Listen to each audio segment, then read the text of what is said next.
Oh, someone's ringing me. Hey, what's up?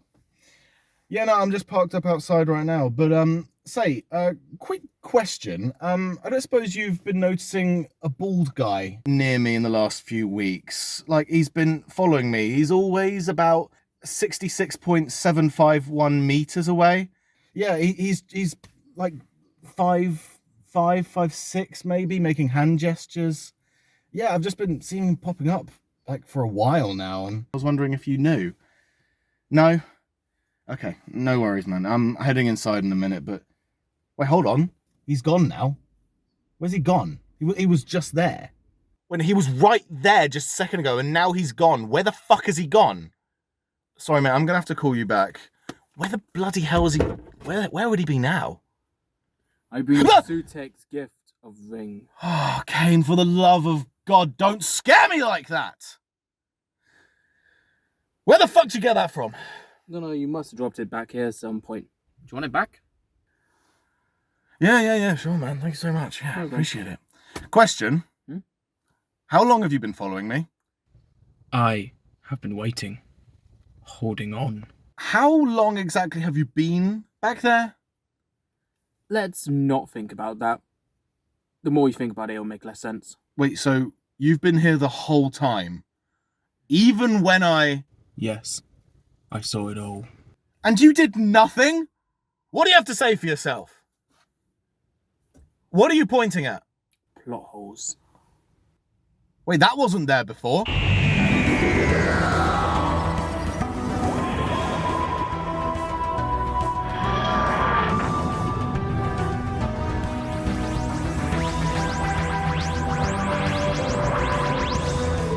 Hey. We interrupted. Off to a great start there. That is before filming, I was thinking. Which episode we started from? We're starting from Ruby Road. Church on Ruby Road. Cool. Don't you remember? There was a sign saying Ruby Road the whole time as well. Alright. Hey everyone, and welcome back to the acclaimed, the not best Doctor Who podcast of all time, The Review in Space. We're back once again to review, and this is the first time that you've reviewed a full series of Who. Actually, yeah. I don't think you've done. Well, actually, you probably have years ago.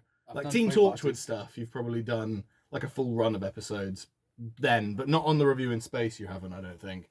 And we're going to be reviewing Series 14 / Season 1.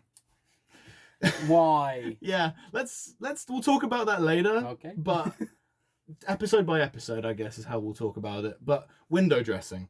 What do you think of the RTD era so far? It is stronger. It's not...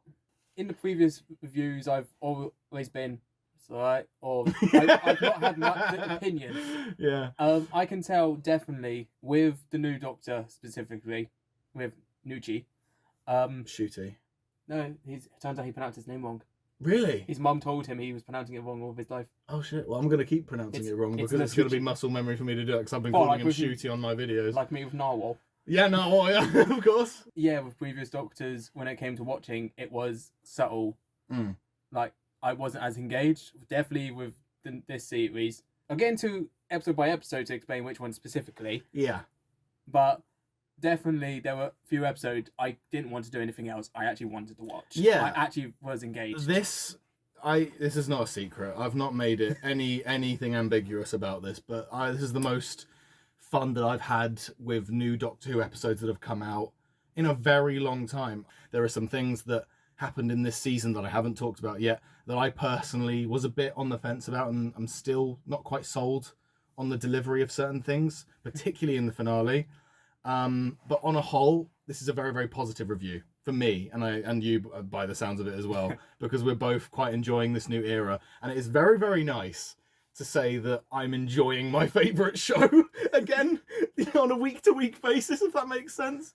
I really think that the marriage of RTD's writing and Ncuti and Millie Gibson as well, she's the unsung hero, I think, of this run as Ruby. Yeah. It's just a marriage that was a match made in heaven, personally. I think that Ncuti, it might be too soon to say, but he might be my favourite new series Doctor already by this first season, even with the shaky finale in some areas for me. I still think that on a whole, Ncuti has done nothing, zilch, has done absolutely nothing that might question his ability in playing this character. I think that he's done excellently.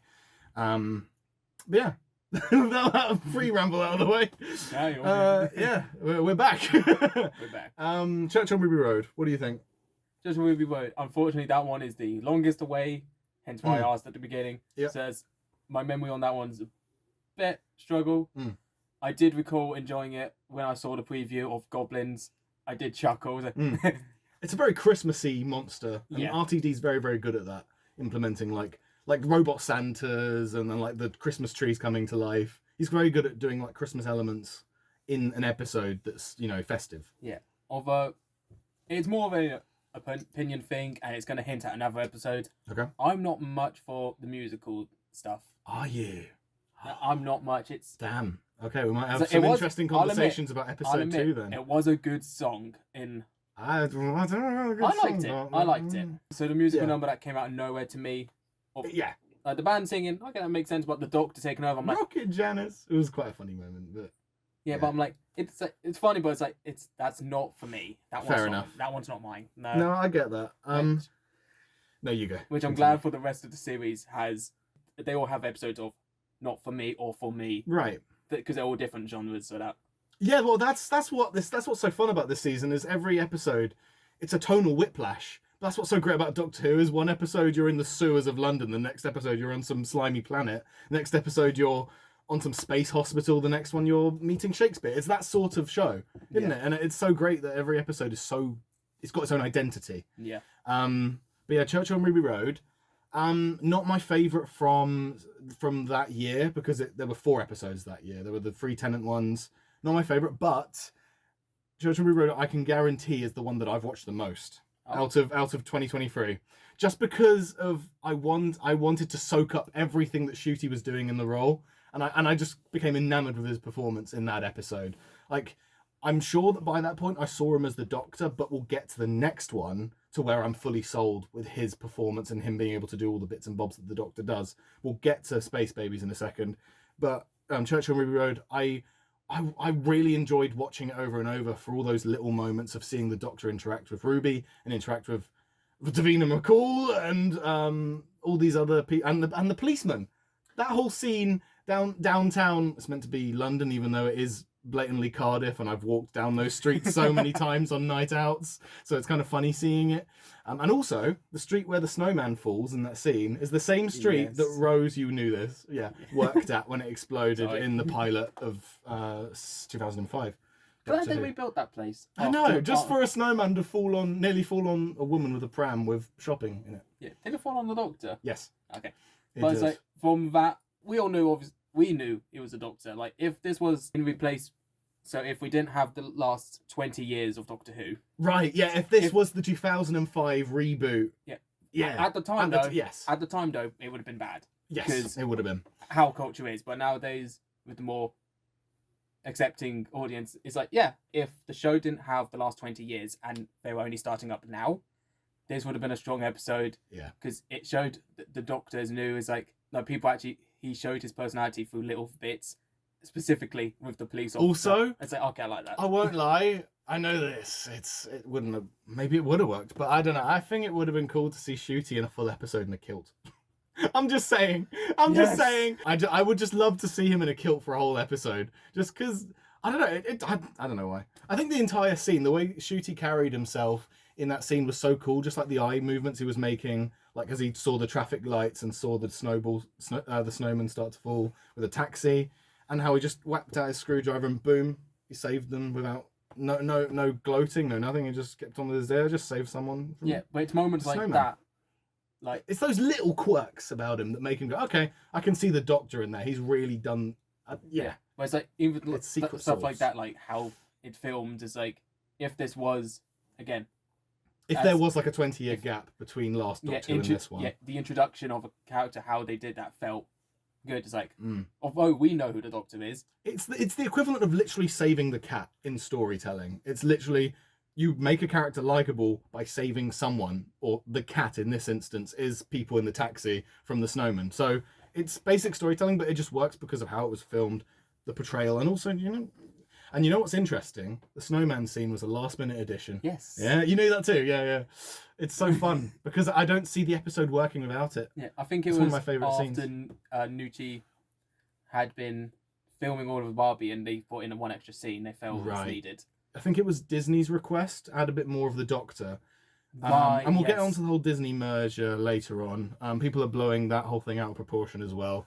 I have my problems with Disney as a company, but on a whole, I think there are means to an end for Doctor Who.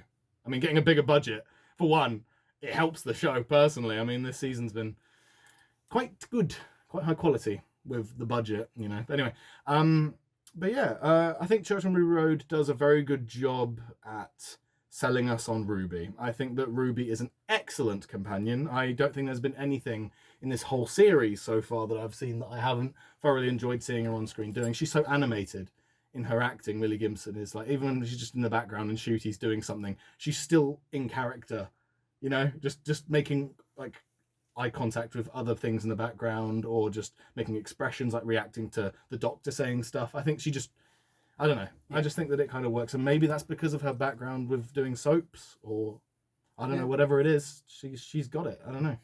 One of my concerns beforehand is when they described how they were doing a reset and the type of woman everyone compared her to Rose. I'm like, oh, don't just make her Rose. But it's like, as soon as I saw her, it's like, okay, you actually do have some personality of your own. I think personality-wise, she's closer to Clara. Way closer to Clara than Rose. Yeah. I think that only shined through, though, with Boom. And I know the reason why, because that writer of Boom is Stephen Moffat. And I think Moffat didn't really know exactly how Ruby would be, so he just kind of wrote in a sort of Clara, sassy, confident young girl, which is kind of just Clara and Ruby in a nutshell in that episode. But that's fine. You know, I mean, Moffat probably wrote that episode way before ever seeing anything about Millie Gibson's portrayal. So what could he have had to work on, you know? But yeah, no, I think that we'll get on to the whole Ruby's mum thing when we get to the finale, I guess. We'll save that. But I think it's set up well in this one. It's not in your face. A drinking game, though. These first two episodes have a good drinking game that we could do. You've already tried. Not on this one, I haven't. For Space Babies, I did it. But for this one, the drinking game is take a shot every time Ruby mentions it's her fucking birthday. Am I wrong? But yeah, I don't know. I think that's just quite a funny thing to point out. But I don't know. I mean, in character, she's a 19-year-old that's excited about her birthday, so it doesn't bother me. It's just funny, you know. So it's also the fact she was born the year Rose. The year before Rose met 9. No, the year of Rose. Was it 2005? No, but she was born in 2004, right? It's the end of the year. Like literally, it's like a couple of weeks difference. Oh yeah. I suppose she would have turned. Right. Yeah. Okay. Well, regardless, it's bonkers that she was born. Then I hate that. I'm old. The thing about the musical, the song itself, not really my thing. Personally, that's what I was saying. When you put faces when I said that.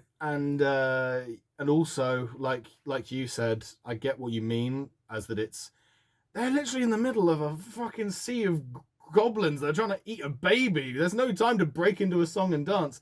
I get that angle of it, but this is my argument as to like why I think it's okay, because. Oh no, I understand it's okay. It's just I don't like it personally. The ethos of it that I love, that the show is embracing now, is Doctor Who should be the show that is able to just fucking do that whenever they fucking want. Because if there's any show that could do it, it's Doctor Who, especially now that it's leaning more into the supernatural. Why not just break up the tension and just start dancing and singing? Like, I don't know. I just think there's something so charming about having the show being able to do that and being brave enough to just do shit like that. Personally, and the people like to pigeonhole the show to not being able to be a musical show. But like I say, I embrace it. I think that the song kind of sucks. For what was it called? What was the song called? Goblin Song, the Goblin King. The Goblin Song. Yeah, I think it kind of sucks. And the singing is fine. And what's funny though, behind the scenes, Ncuti and Millie, they weren't ever like rehearsed or interviewed or whatever about their singing and dancing skills when taking the roles. So and they were like joking about how why didn't Russell give us the heads up that there'd be so much dancing in this series? They went onto the sci-fi show thinking they'd just be running about a lot, but nope, they'd be dancing a lot. But yeah, the Goblin King looks excellent, I think. Yes. And to find out that most of that is actual practical effects is so fucking cool. Have you watched Doctor Who Unleashed or no? I've seen a couple of episodes Yeah. because I wanted to know certain things a bit more. But to see the thing like actually being puppeteered, mostly they obviously changed like eyebrows moving in post, but most of the part it's just a puppet, and that's so cool, I think. But the idea of a floating ship in the sky, I mean, supernatural, sure, makes sense. They like work on luck, they like function on luck or whatever, or it's like consequence, like it's consequences that they run Luck and on. karma. Yeah, and that's fine. And the episode linking back full circle to Ruby Road, where they take Ruby as a baby and the Doctor has to stop them. Great scene, I think. I think it's really charming how the Doctor literally has to pull the goblin ship down onto the church. Is quite cool, personally. I think it's quite a fun scene. Good old Hot Fuzz moment. Yeah, actually. Yeah, very much so, through the chin as well. No goo, no blood, And no ice cream. no ice cream. No ice cream. But I would have liked it if the goblin had a little bit of green blood or something, some alien blood spurt out. But oh well. No, I think It's just a nitpick. that would have been Disney's thing going, no, Yeah, that's too much. Too graphic, fair enough. Yeah. Even though they're implicitly implying that these goblins eat babies, but whatever. They're fine with that, but not. Oh, they've been fine for that for about 100 Squeamish. years. How many Okay, orphans Disney. in the Disney? Yeah. Yeah, Including no, Ruby. I think that.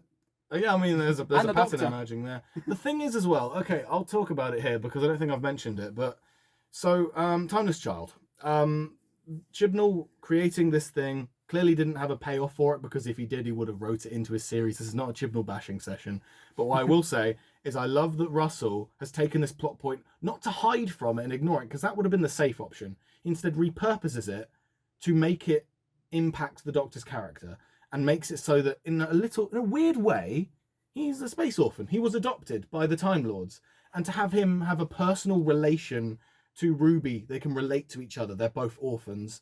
Creates an inherent bond from the off between Doctor and companion. I think that's genius. Just got to say that. Well done, Russell, for not being afraid to touch that plot line, but also use it in a way that works for your series. Definitely did like the attitude with the Doctor first time meeting Ruby properly. And Yeah. his first moment of... In the club as well. Yeah, seeing him dancing and stuff, not and him even that, catching the on- glass. There's that, which is Loved it. A the great scene. moments of the mysterious Doctor, Yeah. like first season. Imagine- Who is this guy? Yeah, that's it, yeah. But more specifically, I was talking about the roof. Then first proper interaction. Oh, I see what you mean. Well, Yeah. of getting his companion. Everyone has it. The other Doctor, Amy doesn't listen to him. It's like Yep. And I like that. David getting slapped by mothers. Yeah. And then that gets brought back at the end of Space Babies as well. Whereas like, don't tell your mum not to slap me. Yeah, Which is a but great line. What's more is that his first interaction, it already implies that he should have been listening to me, despite the fact I'm not saying anything. He's like, oh yeah, that's a good idea, just jumping off a roof. Yeah, a ladder in the sky. I'll give that a go, babes. Which I just love that line. Yeah, It's so great. that line alone gave me his personality, and like, yep, He's I sarcastic. approve of this. Sarcastic, playful. Yes. Yeah, and he's so emotional, and not in a bad way. I love that he's just so emotive with his face and everything he does. He's and his cadence and everything, the way he talks is just so enthusiastic. Yeah. Needless to say, I like Ncuti. Yeah, like you see, the scene on the ladder is a great way to sell the chemistry between Ruby and the Doctor, and I love that the best way to sell a companion is if they ask, what the hell is going on? And the Doctor goes, goblins. And she goes, goblins, okay. And then there's nothing more is said. She just goes along with it. She takes it in her stride. Just a great little moment there. And then when she's on the roof as well, when she sees them take the baby, she goes, excuse me, was that a hiss? Did you hiss at me? Which was a great bit. As in, it was stuff like that is like, Yeah. linking back to the comparison of Rose, stuff like that, Rose would have been like, excuse me. Yeah. Like, there's been moments like that. Nelson! Anyway. But she heard like, excuse me, what the? Get back here! Do not hiss at me.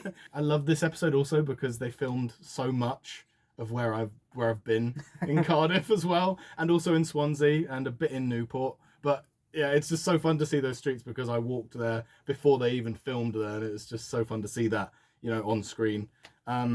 that's just a me thing more than anything else. It's nice to see. And Mrs. Flood, last thing I think for now is Mrs. Flood. A little bit of a mystery box that is still unanswered, but first clue was her winking at the camera at the end of the episode. What was that about, huh? Crazy. She just seemed like a sweet old lady that didn't know the police box, or like didn't know why the police box was there. And then later she names drops, never seen a TARDIS before. And it's like, ooh.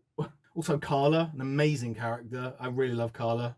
And also Cherry Sunday. Cherry. She's brilliant. I love Cherry. And also just getting to see one thing, especially of this episode and ones we'll get to in the future. What I do love with Russell that has been missing with Doctor Who in recent years is with Russell, he has a tendency, he's good at writing dramas in that when you're in a Doctor Who universe, it feels lived in. Like, it feels like you know Ruby's surroundings in the real world. You know her mum, her nan, and not her friend. I know you do. You met a few of her friends in this episode, actually. And her band, also her neighbour. And same with Rose, back with the revival. You'd met Jackie, you'd met Mickey, and all that stuff in the first episode. So you really feel like this is a world where, you know, real. This isn't just table dressing for them the companion to run. Yeah. Compared to Amy Pond. Amy? Yeah, her parents aren't even there. Yeah, but that was part of the mystery. I know, but then they just still don't come back after. It's more than a bunch of characters who were introduced in that 11th hour, which you never saw again. Yeah. And I'm like, I would have liked to see the joke, the laptop guy, because that was funny. That was good. But no, Russell's really, really good at keeping that as well, because when we get to 73 yards in the finale, it feels like it is consistent. Those characters still go about their lives, and when Ruby pops back in, you do interact with them and see how they're doing. And also, it feels lived in a grander sense, because it feels like there's other stuff going on in the background, like with Unit and stuff. It, like originally as well with Sarah Jane and Torchwood, it just feels like a very thought out, you know, literal universe. And that might be the mission statement of the Who-niverse that he's setting up, is that he's setting up tons of spin-offs. Compared to Class, where he just shows up. Yeah. That was it. Don't get me started on that thing. Yeah, but no, I think that's my last note on Ruby Road, Church on Ruby Road. I think it's good. It shows good promise. It's not the strongest episode in the world. It does a good job at what it needs to do, which is setting up Doctor Companion TARDIS.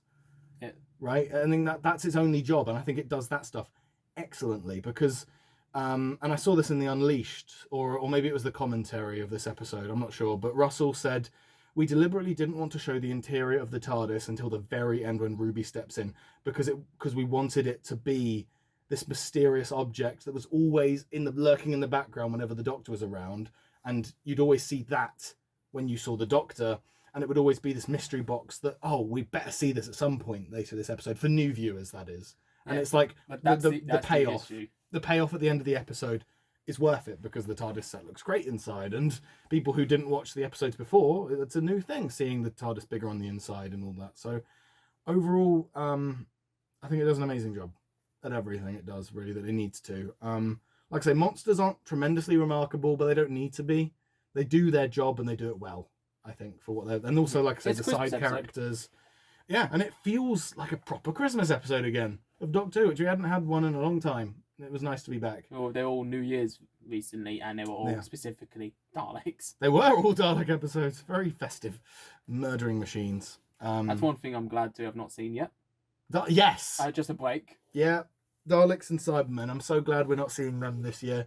Ironically, though, enough, Ncuti said he had a word with Russell, how Ncuti was sad that he didn't meet a Dalek this season. Which is quite sad, but I'm glad that we're not, seeing Daleks every fucking year, because, god damn it, leave them alone. There's so many other Doctor Who monsters that you can pull out of the archives that haven't been used in decades.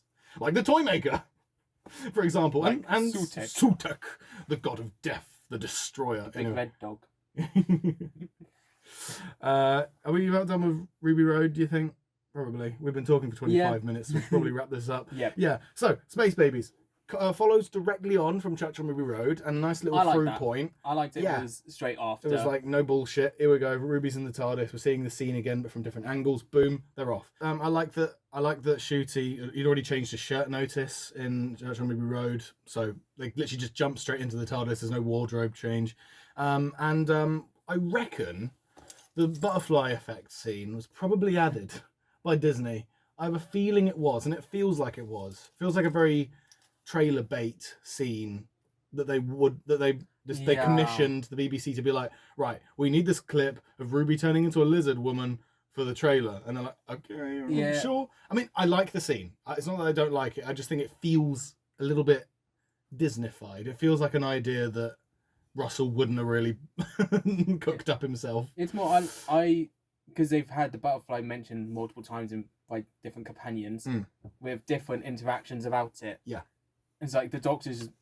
It's like I preferred it when it was just kept as a myth. It's like, is a butterfly effect a thing? Who knows? And this one's like, oh, it actually is. Yeah. Oh. Here's my thing though. I wanted to see his reaction to it. How? Yeah. Like the way I like to think about it is because Doctor Who's more supernatural. Things like that will happen more. Where she'll just turn into a lizard because she steps on the wrong insect. I like to think that that's kind of a byproduct of the more supernatural elements that are in the show now. There's an amazing scene of them setting sail to the future where the Doctor goes, right, let's go forward. Give me a number, give me a year. And she goes, 2, 1, 5, 0. And then he goes, 6. And he goes, oh, 6 numbers, I like it. But 2150 is the year that the Daleks invaded Earth in the Hartnell era. Yeah, and I like that little reference to that. There's no way that was unintentional because it was so deliberate. The Doctor just pressed 2, 1, 5, 0. And he goes, 6! And then they go to where they go in this episode. But they very nearly landed in the Dalek apocalypse in the Hartnell era, where they landed, where Susan exited in that episode and all that stuff. Anyway, I digress. Susan reference. Yeah, well, there you go. We'll get to that too. But yeah, I like that little moment in there where they could have landed. You're geeking out. I am a little bit. Your geek is showing. And you know, I'll get this out here real quick. I'm fine with it being season 1 because it doesn't fucking matter. Because if you really want to complain about that, then Christopher Eccleston's first series should have been season 27. And this season should have been season 40 because of the classic series numbering of seasons. So if you're really going to complain about the numbering of seasons, then shut up. You're kind of just... It's just a losing battle. Like, yeah, trying to work it out how doesn't fucking the matter. Doctor is. At this point, the show is marked down by doctors, not by seasons. Or eras, I guess. That could still be quite bad. Well, no, not if you count like on-screen doctors. It's just 1 through 7, then 9 through 13, technically. Even though there's 2 tenants in the middle there, but yeah, like you say, it's fucky. Whatever, however you spin it, but you know, Doctor Who just yeah. Let's just be glad it's not a maths show. Yeah, because they can't count. Yeah, don't try and count how many doctors there are now. There's fucking... Or how old he is. And also they added another one. They canonised the Doctor in Rogue. Yes. The Schalke Doctor. Yep. Anyway, we'll get there. It doesn't bother me, by the way, pulling that away. But what I will say, I forgot what I was going to say again. Fuck's sake. No, I don't. It's fine that it's season 1. It sucks from the standpoint of, you know, public eye being on it. Because this is the most lore-heavy season of the modern series we've seen in a while. Shout outs to Susan, Sutek. There's so much that I can't even remember in this season. There's so much continuity heavy lore dumpy stuff in here from previous seasons. It would have been better as a series 14 because it would have warranted new viewers to go back to previous seasons to find what they were talking about. Whereas it being season 1, the reviews are going to be all like, oh, you expect me to know who Sutek is? Oh, you expect me to know who Susan is? That's what most of the reviews will be, as it's a new season marketed. It's a fresh start. Because when it was originally series 1 with Eccleston, that was a mission statement to say, we're not touching the classic series. This is a new start. We're going to talk about this new thing called the Time War at some points, and we're going to bring in the Daleks. But besides that, this is a whole new version of the show that it's a very strenuous link between 1989 and 2005. No mention of the movie in sight, etc. But this one, it being called season 1, doesn't quite work the same because it's coming off of a very recent anniversary special where we saw this Doctor regenerate from Tennant, and now also yeah, well, whatever. and then, like I say, proceed to reference so much from the classic series and from the previous run from 2005 onwards. Yeah, but that's my only thing about it. The number itself doesn't bother me. It's more of how that damages the show's reputation going forward with it's inevitable season 2 and season 3 going forward, it feels like it might have shot itself in the foot there a little bit. But only time will tell. But Space Babies. Anyway, actually, another thing about the numbering that's a bit strange is on Disney Plus, I think they've marketed Space Babies as episode 2. But in the UK, it's episode 1. And then Church on Ruby Road is episode 0, or Christmas part. Yeah. Which is strange, but, you know, you're a big boy. You can figure out which is which. Again. They're all trivial issues, They you know? can't count. Yeah. But I think the episode's great. I quite like Space Babies.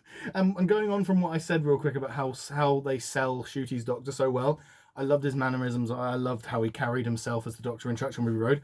But this episode was the fucking perfect episode to follow it. Because I feel like we needed an episode like this to see Ncuti doing all of the meat and potato stuff that the Doctor should do. Running down corridors, pressing buttons, shouting sci-fi bollocks.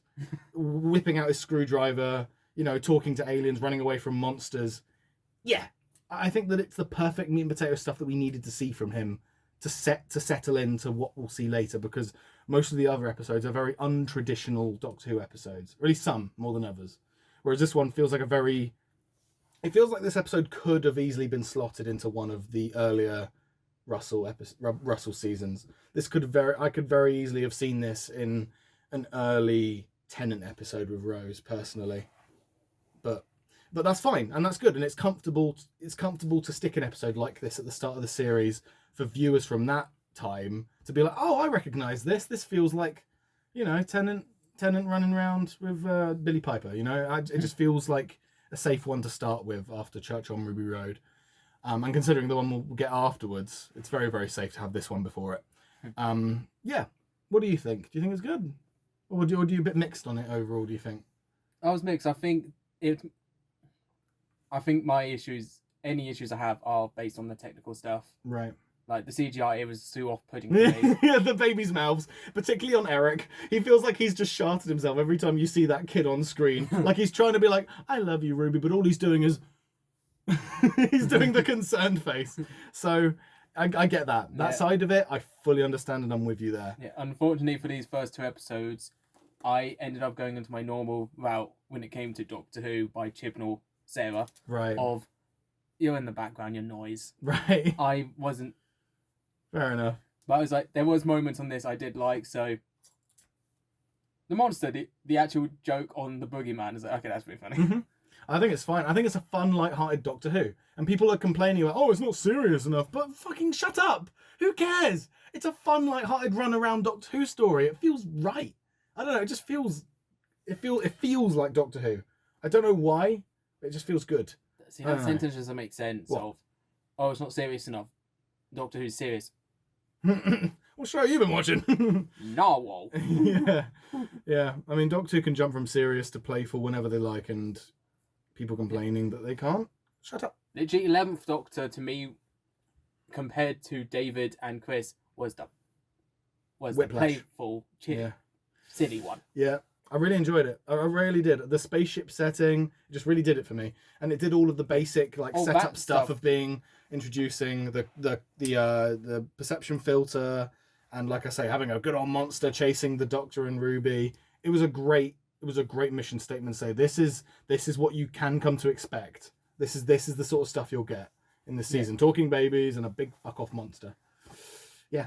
It just worked for me. I don't know why. Yeah, not sure about the talking babies personally. Stuff like that was just it feels very Russell, that aspect. Talking babies feels like a very Russell T Davies Doctor Who episode, which is why it probably worked. I like the concepts of them explaining how these are essentially just test tube babies, but for a farm. It's like right. And it's not meant to be malicious. So it's not meant to be we're goblin. It's like, oh, we're growing them for the goblins, because that was my first thought. They're just babies that are abandoned.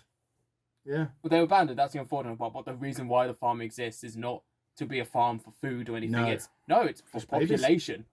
It's like that is an actual thing. Yeah, they're just space orphans, just like the Doctor, just like Ruby. It's a fun little thematic through thread there. The part where the whole concept after that of the actual episode of the Boogeyman. Fun. I think it's quite fun. The monster was so cool. I love the Boogeyman. I think it's such a cool design. I really also love the scene where the Doctor saves It the reminds me monster. a tiny bit. Personally, I really enjoy that. I think it's a great little moment where he decides to save him. Okay, character design. It had elements to me that looked like a Predator. Did you know about the subtleties of the AI? How it's an AI-based episode? My only complaint with this season is AI is a punching bag of this season. AI in this one, AI in Boom, and AI in Dot and Bubble. Yeah. They're the antagonists of those 3 episodes. Well, technically not in Dot and Bubble if you look deeper into the meaning behind the ending of it, but you know what I mean. There's multiple parts to that one. Was like those two, it's more apparent. This one, it had a lot more subtlety to me because it's not specifically AI, it is procedural, which is something I focused on last year, and I'm like, okay, it did its job. It created a story, created it visually, and it story created a monster. It was told to create the scariest monster it could think of. So it took inspirations from stuff. Hence why when I said it looks like the Predator, to me it's like, yeah, that's a big monster thing. To me, it makes sense. It was inspired by that. That's about it for me on Space Babies. Just thought it was really good. I give it a. I suppose you didn't do ratings for Church on Ruby Road. I give Church on Ruby Road a 7 out of 10. And I'll give this a 6.5. It's good. Enjoyed both of them a hell of a lot. I was like 7 and 6, yeah. Yeah. As for Devil's Cord, I thought for sure this would be my favourite of the season. It still is up there for me, but it's not my favourite. Devil's Cord, for me, first thing I'll say, and I think I said this before, I'll save my main talking points to you because I think I've already said my piece on Devil's Cord, but it has the secret sauce of Doctor Who, and what I mean by that is it makes children scared.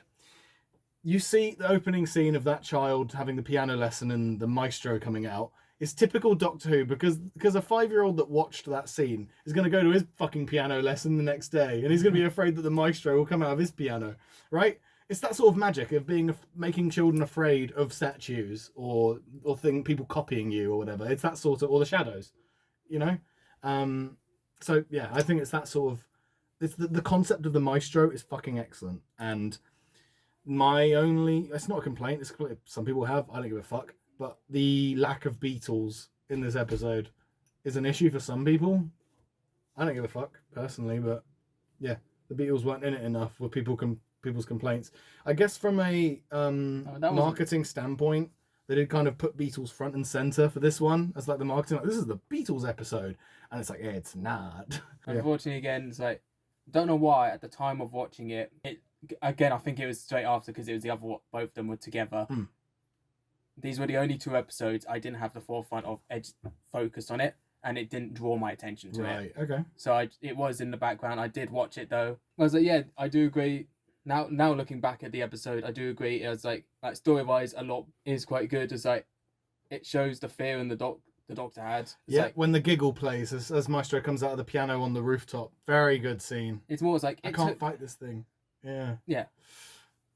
Bit of a mixed, actually, that tiny bit because right. I just remembered that. I don't know about the superpower, but I like the idea of how he was able to silence everything. No, that was a cool scene. I just don't like. It's the screwdriver because it's a sonic screwdriver. It plays with sound. It deafened Maestro because Maestro's power is music. Everything. So he took Maestro's power away just by, like I say, by flashbanging Maestro essentially with his screwdriver. And I loved that scene personally. I think it was really sick. No, so I think it was really well thought out. That was one of the moments, which is probably why the rest of the episodes I was more engaged. Seeing that scene, I did stop what I was doing and just watched it. It was so sick. Mainly because I couldn't hear anything. So, so you had to fucking is watch. it broken or? Yeah. But no, it's like it actually kept me in the scene at the moment. Yeah, I get that. I love Jinx Monsoon as Maestro. I think that they are, or she, I think their pronouns, absolutely fucking amazing in the role. I think they eat up the scenery, play off against Ncuti so well, especially in the final scene where they're having the music battle, which admittedly seems a bit cringe, but on the other hand, it's fun. And I go back to my argument I said earlier: if there's any show that should be able to do something like that, it's Doctor Who. So I'll give it a pass for that. You know. So from that angle, it's fine. And also, if it's a music episode, you're bound to have cheesy moments like that in there. It's par for the course, I thought. Yeah. So it didn't bother me. But yeah. It's like this doesn't bother me. However, I'll talk about this closer to other episodes. I feel this had that specifically the solution of fighting with music notes. Yeah. is more of a Disney's touch. 'Cause Yes. another film had just done that by Disney, and Mr. Doctor Strange. Mm-hmm. The whole aspect of the Maestro as a villain is so cool. Like, from all of the stuff, like, you can literally, like, they literally just lock the Doctor in a fucking drum. Like, come on. Like, I just love, like, the entire vibe of this villain. It's just so cool to me. I don't know. I don't think I'd want Maestro back. I feel like, unless they have something more to say about the concept of, like, music and sci-fi mixing. No, I think they're just a one-note villain. Okay. Kill yourself. One little funny note is at the start when the Doctor and Ruby are on the TARDIS and she says she wants to see the Beatles. I love that they go, let's have a costume change. We need to fit in with the scenery. And yet if you look at their clothes, they already look like they belong in the 60s anyway, which is just a funny little thing that I thought of. I'm like, wait, no, you guys look fine. You look like you fit in anyway. But that was just a funny little moment that I thought. I guess that's the proof that British fashion never changes. No, we're very, very boring. Yeah, so... you look like you're from the 80s right now. I always do. I aim to please no one. Speaking of one note though, or whatever, having the hook at the start being that music is gone was a cool moment because they've gone to see the Beatles. The Beatles are shit, and so they go, "Why? What's happened?" And they try to get to the bottom of why. They say, "Why? If music's gone, let's try and bring it back." They do, and then they summon Maestro, who has banished music until this point, and so Maestro tries to attack them, and that's how we get the whole scene of the Doctor flashbanging Maestro with the screwdriver. Now, one thing about this episode as well, speaking about the roof. I know where you're going with this. Do you? Susan, right? Susan. Yeah. Pointing out where Susan. Now, we have to link back to the previous episode. Yep. Because there was something that we didn't talk about that. No. The exposition. Yeah? That was so rushed in the previous episode. Was it? Which bit do you think? Like, the last of the Time Lords thing. All of it. Yeah. It was all the way through the episode. Even him there was literally a moment. It was so rushed. There was literally a moment where they're mid-running and he goes, "Too hot!" I'm like... Oh, yeah. That makes no sense. Why did you say that? I did feel a bit rushed, yeah. Yeah, cross my heart and hope to die. Oh, wait, I've got 2 hearts. Yeah. Okay. Didn't ask. It's that thing. It's like that first episode, which is the problem with it being a redo of the new season. Okay. Is because they have to reintroduce everything because they're treating it as a new series, and that first episode they just flashbanged what took a whole season into one episode. Yeah, that's why I love series 1 so much of the original Revive series, because it just does it slowly. It doesn't rush you. It spoon feeds you small little bits here and there. Oh, I'm from Gallifrey. Oh, there are the Daleks. Oh, Time War. It's small. But in this, it's just in Space Babies. You're right. He goes, mass genocide, last of the Time Lords, 2 hearts. It does happen all at once, doesn't it? Yeah, fits more in the character. So it's like if it was a bit rushed in the comparison, if it was only a tiny bit rushed, it would make sense. It fits his personality of like, hey, I'm chill, I hang out with you, let's discuss. I already know about you. I know you've got a mystery and stuff, blah blah blah. I'm this. But in this one, there's the only bit of exposition is just a fun little reference. That really. one was I didn't see it coming personally, and I'm the classic guy that looks out for everything. Yeah, but that's why I bring it up now. Because in comparison, that first episode it was all rushed. This one, it actually felt casual. It did. It felt just they're chilling on the roof. He goes, like, "Oh, by the way, I'm over there with my granddaughter. Cool." Just feels like even casual. More chill than that. Casual, yeah. It was just a realization. It's like, oh, yeah, it's the 60s. I'm over there. It was super casual, and she went, "Wait, what?" I have this theory. I don't know whether it's true or not, but I think that Devil's Corden Rogue flipped spots. I think this episode came before the finale, right? No? That is a very common thing. Okay. They think all the episodes are mixed up. Okay, well, I mean, the thing is I think that Rogue would have been good earlier on, because what would have been the first place Ruby would have asked to have gone? Bridgerton. Yes. Not the Beatles. Sure, she would have liked them, but also in this episode, when they show, there's an amazing scene, which we'll talk about in a second, where the Doctor shows her the dystopian future. He says, where are you about now? And she goes, oh, it's hard to keep track. 6 like months. June, maybe July. 6 months. There's been a 6 months gap between Space Babies and this. I don't think that was intentional. I think that this episode chronologically takes place before the finale, closer to it. Yes. Especially when Maestro says, as they're being pulled back into the piano, saying the one who waits is almost here. Why would they say that near the start of the season? Personally, considering now that we're talking about Sutek is who they were on about, it would have made more sense if it was the penultimate one. Yeah, I think Russell subtly has confirmed that. The twist at the end, a better musical than in Ruby Road for me. Again, I really it's like musicals. it. Musicals I are my enjoyed thing. this musical number a lot more than the Goblin song. I think the song itself is fine, but the choreography is great, and getting to see a cameo of Murray Gold, always welcome. And there's the dancing and like the sprinklers coming down in the hallway, and I don't know. I just think it really worked. I found it quite charming to end this episode on, especially considering this is marketed as the musical episode. You'd expect to have a musical element in there beyond just there's a villain of music. You'd expect them to break out in song at some point. I don't know. I thought it was quite fun. Quite fun.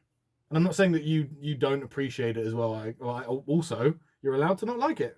It's just I just so happen to like it. So I have something against musical episodes in a lot of shows. It's just like Supernatural. Yes. I knew it. Buffy, Anyway, Vampires, all of those. It's just like a one episode. It's like, why? Yeah. The one thing I can say I'm glad with Doctor Who, they weren't forced to sing. It was their choice. Yes. Like There most was of those that, episodes, they forced to sing and use that to introduce exposition. This one, They just broke out into song because they wanted to have a fucking dance. I was like, fuck it, do you want to sing? No one sang for a while, so might as well. Yeah. Yeah. It's literally just like, job done. All these people want cheering up. Guess they've had about a year without music right now. Yeah. Guess we introduced it to them. I love the idea that I think that in the canon of Doctor Who universe, there was just 1 year where music was just so shit everywhere.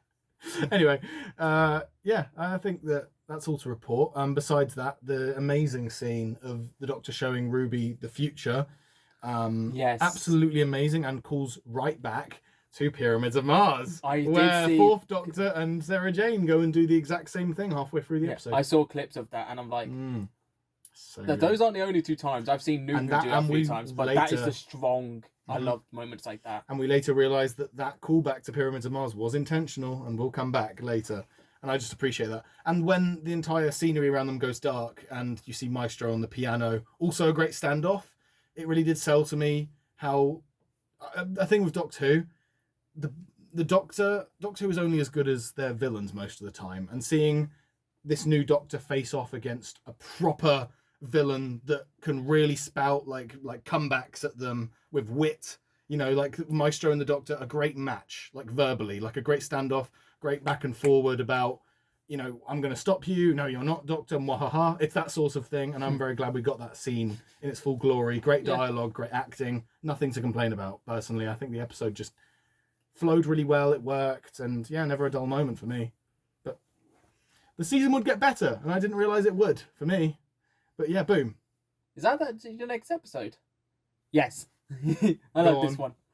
I thought On you go. I had to look at previous footage of yours because I swear, at least it's something I've wanted to mention before. Right. I've mentioned it to you at one point, either on camera or not. But one thing I would have loved to see, I think I made a joke back then saying it would have been funny if there was just an episode where he's standing on a bomb because that's how it introduced. The hand mines. I know what you mean now. Yeah, it's like it would be funny if yeah. it just stands on a bomb for a whole episode. And and know now what's I'm like, interesting? The fact boom happened, I'm like, That's exactly how Moffat came to write this script. Is he saw the opening 2 minutes of Genesis of the Daleks where the Fourth Doctor's stood on a landmine and Harry Sullivan has to get him off of it. And Moffat said, what if the whole episode was that? And so that's what they did. yeah, because do you know what? That introduced strong acting, like just verbal acting, not and his that's physical. why Ncuti, one of Ncuti's best performances is this one, because you take away everything else that he's able to do in character. All he can do is talk, and very reserved as well, which is a very Doctor thing to like. He's not like shouting and screaming, because if he does that, that timer's going to tick up a bit more, isn't it? So he's talking calm. I'm getting my Zen on, my landmine Zen.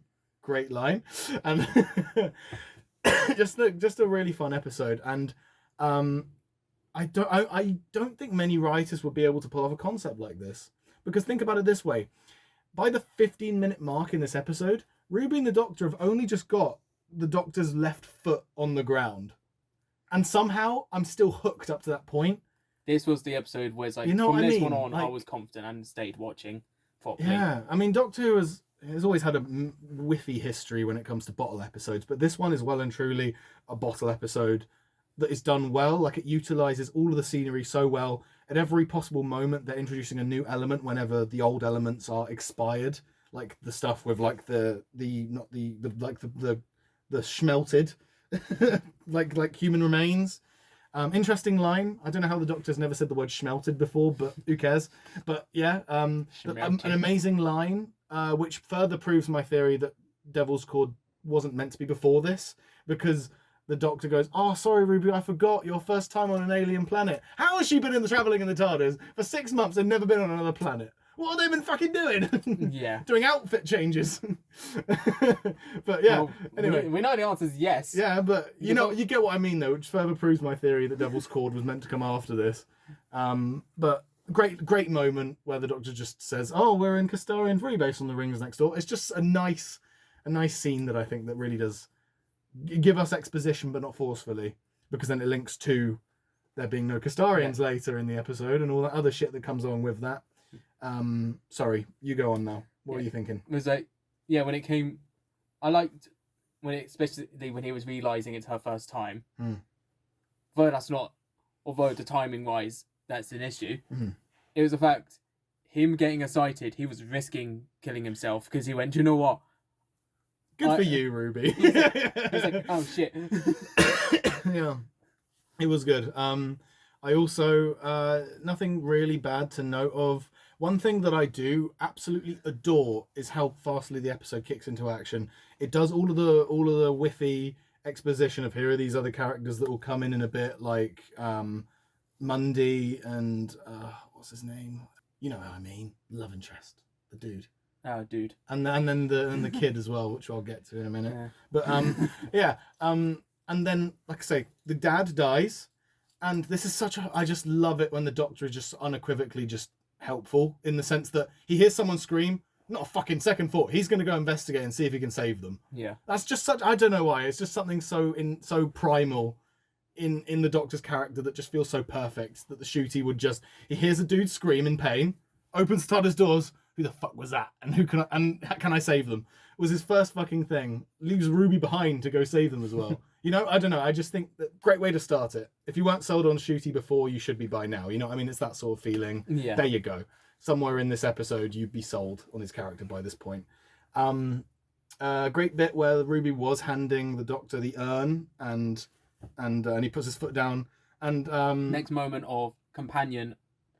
The first official moment, like proving herself, really, like proving her bravery, herself, but not listening to the Doctor's like, yep. Please don't. Yeah, and I love his line was like, "Ruby, if this doesn't work, you're brave, and I forgive you for being stupid. But if this does work, I'm going to be very cross with you." And then I think she says something even better. She goes, "You're not going to be cross with that long, mate. You're standing on a landmine." She goes, which is so good. It showed their character a lot in this one. I loved it. I'll admit though, like I said earlier, I think Ruby's dialogue is very Clara-esque, but that's fine. Who cares? I'll let Moffat off a little bit there. Yeah. But like I say, it's still fine. I still really enjoyed their chemistry. Strong chemistry.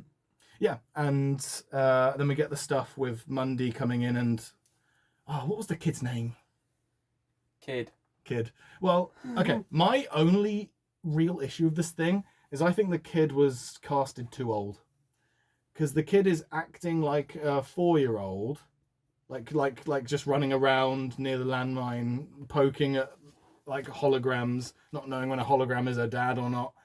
Feels like a 4 or 5-year-old, played by a 12-year-old. Nothing against the kid actor, by the way. Okay, not their fault. That might actually not their help. fault. I do not blame the kid actor.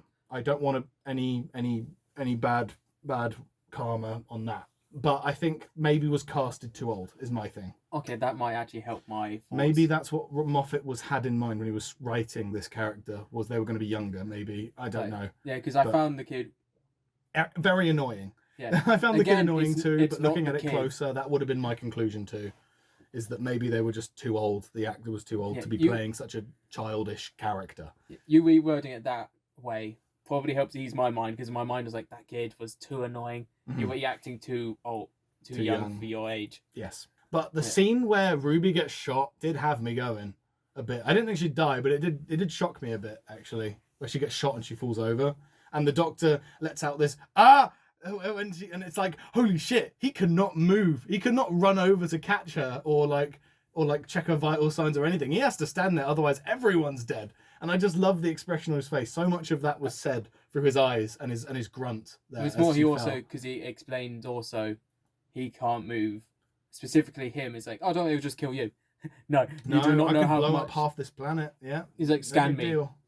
The beauty of the Doctor saying, scan me. Okay. Actually, one more issue. So, okay. When it comes to the whole Castarians thing, the Anglican Marines, they have this technology that can scan the Doctor's molecular structure and how that would impact the mine, and they'd be able to accurately scan how much of the planet would explode with him, but they can't fucking scan the fog to see whether there are any fucking Castarians or not. Is that not an issue with the episode?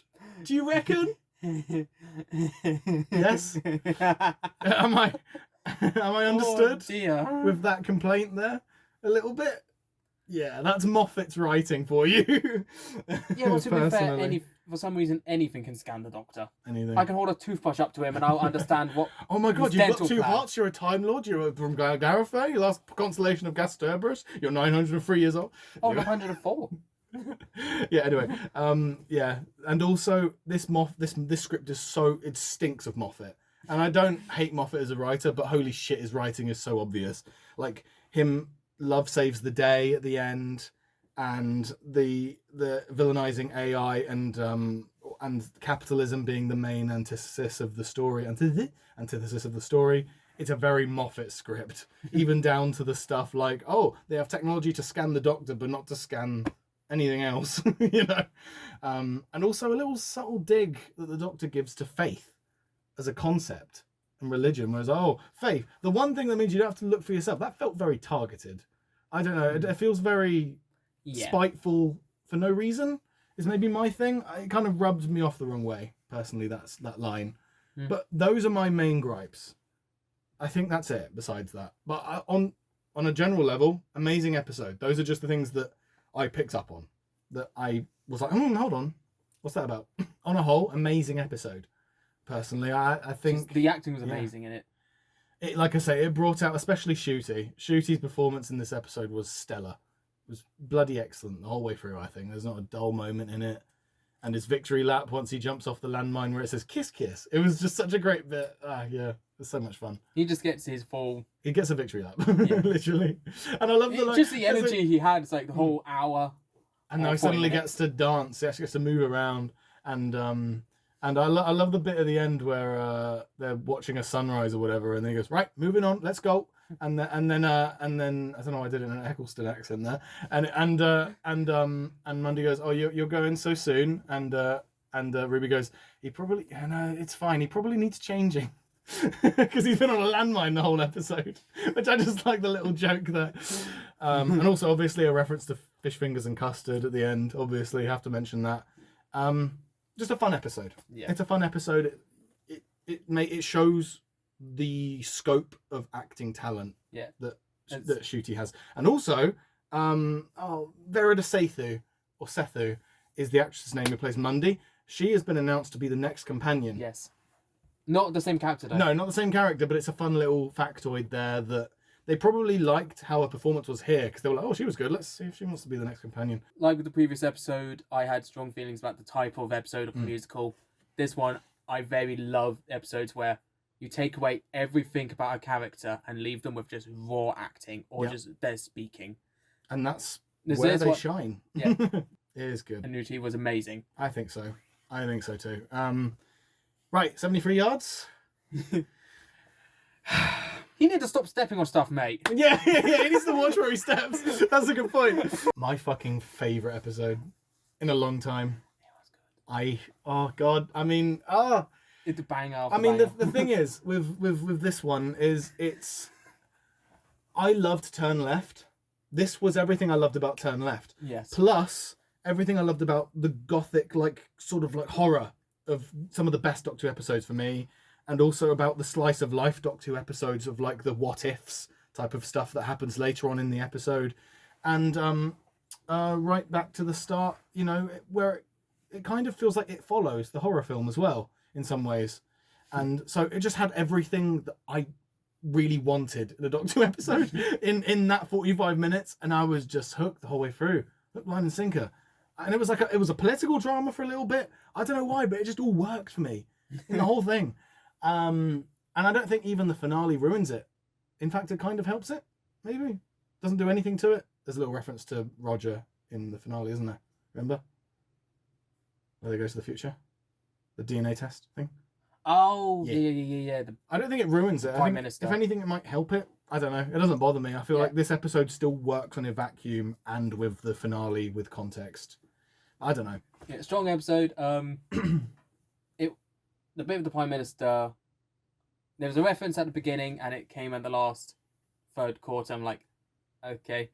I think it personally, I liked it personally, but I know what you mean. Liked how it was resolved. It's like, yeah, it made so much sense. I think I start from the beginning first. Yeah, yeah. I would love to. I love the start of it the most, but I loved the whole thing. The ending was gorgeous. I cried at that ending, and I'll tell you the exact moment where I cried in a minute when we get there.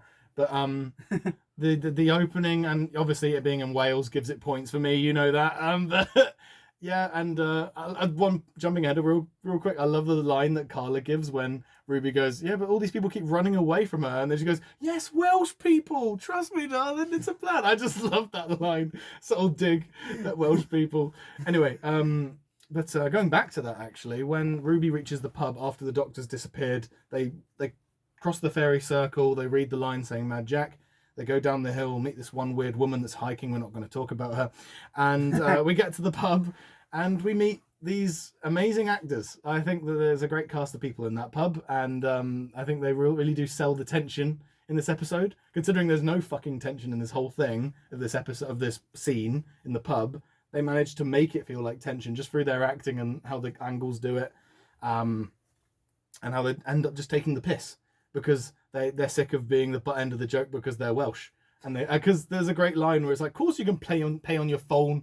We're not in the dark ages anymore, whatever they say. And then that one bloke goes, apparently we're getting Christianity next week or whatever he says, which is a great line. But yeah, I think I loved the pub scene. But what I loved more is that all that was really shown for publicity and like sort of like selling the episode, like next time on Doc 2, you only saw the stuff in the pub. And I love that isn't what the episode is, but it was marketed as this is the Welsh folklore episode where Ruby's in a pub with these strangers, and it's just nope. It's not that episode at all, bud. No, that was just the first 5 minutes. I love that gotcha moment. I really do. I don't know. I really enjoyed the whole thing. But from there, we go home, and the bit where Carla runs away. Ruby's acting when she runs and like drops her phone. God, I mean, I already was sold on Millie and her acting. And you know what's funny? Most of this episode was Millie's first filming of Doctor Who, because Ncuti was still filming Sex Education 4. Barbie. So Sex Education and Barbie. That's it. They were doing reshoots for Barbie and doing both. And so they filmed a lot. They filmed Dot and Bubble. And this first, I think, is what it was. Yes. Those are the first two. And this episode here was Millie Gibson's first performance as Ruby in this episode. I'm sorry, but fuck me, she's a good actress. Holy shit. Yeah, I don't know why. I mean, yeah, I just bloody love it. I think the stuff with Roger Williams, I think it does fit in well because of the little subtle line of the Mad Jack when she's in the pub having a date with someone. And also, like I say, the whole my love of Wales. I love that because there were so many scenes, especially in the midsection, where she is like having dates and there are time skips, and then she goes to Roger Williams like base. There are so many locations they filmed that I just walked to the shops during my uni days in Cardiff, where they just filmed there, and I'm like, I went there. Wait, that's down the road from Sainsbury's. It's just that sort of like, it's just so fun to see those. But anyway, that's just my own bias. And getting to see them film the scene in the Principality Stadium in Wales as well was cool, and that whole scene was well done. I didn't notice at first that that's what her plan was, to like walk 73 yards away from him. I did to a certain point when she got her phone out and it started saying the miles away from him. Oh no, that part was... That's when I clocked that that's her plan, but I didn't until she started stepping backwards and it started saying 50 something yards, 50, and it just kept going up. Yeah. And I realised, that was so smart. It's like, Good payoff. Really good payoff. This character had a long time to think about that stuff, but that was so smart. Yes. How it was done. And going on from that, the how well thought out this concept is so perfect, because there is time where we don't see Ruby, but she lives this nightmare without us watching her. And there's like a few months gap after Carla leaves Ruby, where she has a talk with Kate Stewart at the cafe, and she talks about how so she's reading like how far away the thing is from Ruby, and she reads off the how many millimeters, how many miles, and Ruby just starts listing them off by heart with her, because she's already calculated them, because Ruby already knows how far away this woman is, because that has been all she's been thinking about since her mum abandoned her, right? I just love like the detail there, because they didn't need to add that line in, but they did, because it adds context to just how much this is bothering Ruby. You know, I just think it's those little things, you know? Yeah. Whatever the opposite of the phrase death by 1,000 cuts is, that's what this is. It's all the little details that make this episode so great. It's because it's so meticulously crafted. God, I'm talking a lot. But God, I love this episode. I really fucking do. It's one of my favourites in a long time of Doctor Who. I fucking loved it. Now, I talked to other people about this episode. Jonathan. Okay, yeah. Okay. What did he think? Oh, no. He agrees it's an amazing episode. Okay, excellent, good. However, something I noticed which he didn't was the twist of who the lady was. I actually got that from the get-go. Okay. As soon as I saw, who's that old lady? It's like, old lady, it's going to be you. Well, I mean, the thing is... I didn't know she was going to age up by 40 years, but it was more, I had a feeling, it's like, that's just going to be a cyclical thing. What I like to think is that it's not explicitly what it is. Like, maybe the woman isn't Ruby, but a vessel for her or something, or maybe just a deity or some spiritual Welsh thing that just happens to embody, you know, a vision that Ruby gets at the end of her life. Whatever that may be, what I loved most about this episode, and thank you for segueing so easily to this for me, what I love most about any films, anything that I watch, is I love it when they don't fucking babysit you through the plot. I love it when they don't tell you everything. You get to the end of the episode and you want to watch it again because you want to understand what it is. The best media for you to consume is the stuff that makes you going back, whether it's a song that you listen to and it's weird and you're like, wait, I don't understand that. Let me go back and listen again. It's the same with TV, same with film, same with games, same with everything. The best media are the ones that want you to go back and study it and understand what the fuck was that I just experienced. And that's why I love this episode so much, is because the ending wasn't clear. I mean, I got the whole old Ruby feeling there too. I didn't know whether that's what it was or whether they were intending something else. But there are a ton of different meanings you could take from this. And all of them can be true or not. I don't think they'll ever explain it. And I want them to not explain it. I want it to be something that you can take away your own meaning from it, which, going back to what Kate said in the cafe where she says mankind sees a sunrise, or whatever she said basically you make up your own rules of something you don't understand to make it work.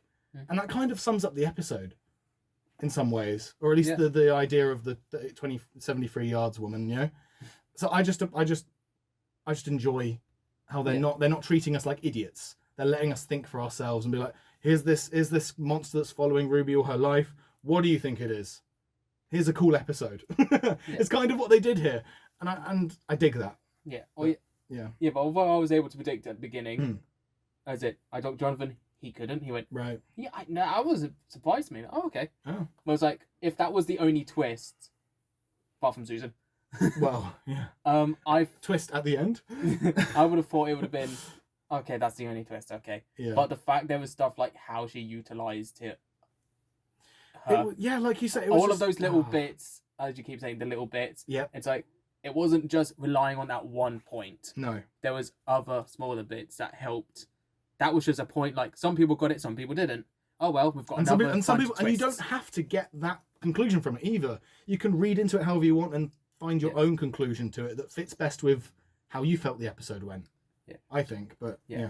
But relating to the end of the episode, the bit that made me tear up, it wasn't a full-on sob, but it was like a little, like, oh fuck, it's the goosebumpy sort of like sadness where she goes, it was something like, I used to make it snow once upon a time, and then she goes on, it's okay, no, everyone who's left me Everyone in my life has left me my entire life, she goes, and that's in that sad, fluttery voice, and I'm like, shit. Like, they sell the emotion of literally this thing robbing Ruby of her whole life, just for it to cycle back to the inciting incident at the start. It's such a cruel existence, and it's such an amazing concept for the episode. And I don't think it's an open loop. My theory is it's a closed loop. What happened is and like I say, you can have a different conclusion to this, but this is my reading of how the fairy circle worked. Was they break the circle, and because the Doctor stepped on it, his consequence of stepping on it is he gets zapped out of existence and the TARDIS gets shut down. Ruby's consequence is she gets the woman. Different consequence because she reads the thing. The Doctor steps on it. Two different things. Those two people do two different things. They get two different consequences. Ruby gets an entire null life because Kate says this existence seems to be tied to your event, which implies that maybe somewhere UNIT is able to detect that time is squiffy because the Doctor's not here and there's something that's happened that's sci-fi-y. It was like turn left, they knew something. Yes. And so what basically happened is there's like a splinter universe where the Doctor's zapped out from existence and Ruby has to live out her entire life without the Doctor and die of old age just to come back to the start to stop it from happening again. Yeah. So maybe it could have been an open loop if they did the same thing, step on it, but they didn't because this time the woman was there to say don't step. Yeah. And so she goes don't step and the Doctor doesn't step. Yeah. At the time though, when you saw it go back, a lot of people I definitely was let down with the fact it was okay, you've just undone the whole arc. I'm glad. I know what you're going to say. You can say it. I know what you're going to say. Later episodes, you're meaning that? Okay. Later episodes reference it, so she actually has both memories, roughly. It happened. In somewhere in her self-conscious, she has a memory of a life that was a splinter universe. I want them to explore that a bit more. Right. I want them to actually explore that idea a bit more. Yes. I'll talk more about it in the finale. I don't want them to explain the woman, but I want them to explain that concept a bit more, personally. Or it's like lost adventures, like maybe this ain't the first time. The Doctor's adventure. Maybe. The Doctor's side of his existence. Yeah, if he zapped out, where did he go? Yeah, that's a good thing to maybe explore. He's got repressed memories as well. I'd like to see that. I want to see them explore this idea, because they kept referencing it in the finale, and it's like, okay, so it's not just something you're ignoring. No, and a way to prove that is the neat little bow on the episode where she says, I've been to Wales 3 times now, whereas the start of the episode she goes twice. I thought that's what you were going to say a second ago. That was also a good part. And the Doctor, wait, what was the third time then? And she goes, I guess it was now. And then and it's just like, boom. I'm glad that they've not retconned this whole episode by the end. It is something that will stick and we'll see again, which we do. Yeah. So I'm glad. happy all around. That tiny bit kept me hopeful, but because it was still in the same episode, it could have been risked of. Oh yeah. It was never going to come back ever again. I mean, it got referenced. Had way more consequences to the wider story than Turn Left did. It was just a bug on Donna's back, and that's it. That was that. I mean, I love that episode. I'm not ratting on that one. I'm just saying that this one had more consequences and repercussions than that one. Yeah, but that was an intermediate episode to purposely set up the finale. That was its point. Yes. No, I know what you mean. But no, 73 Yards is one of the best episodes of Doctor Who in a long time. That's the one that I've watched the most of this Russell run. I've rewatched the most is that one. Closely behind by Rogue, but 73 Yards is something different, man. And the choice to not have the Doctor Who title credits is just delish. Chef's kiss. Like, fuck, yeah. Enough said, you know? Just there's no woo-wee because there's no Doctor. Love it. Yeah. Anyway, Dot and Bubble. Do you want to go on to that one or do you want to talk more about 73 Yards? Nearly done. There's a lot of small points. Yeah. I do like the theme, the fact... I love horror. You know I love horror. But I love subverting from it after a few minutes though, so I enjoy that. I know, it's like the start of the episode and the very end. Yes. Start of the episode, it was like, very nice. This is full of horror, and at the end, that is some light out bullshit. That is, Right, let's move on to Dot and Bubble because this is a long video. Lindy Pepperbean is scum. I'm sorry, who said that? Anyway, so Dot and Bubble, I really liked it actually. I think it was good. What I did. I loved the most was actually the man traps because they are such a classic monster.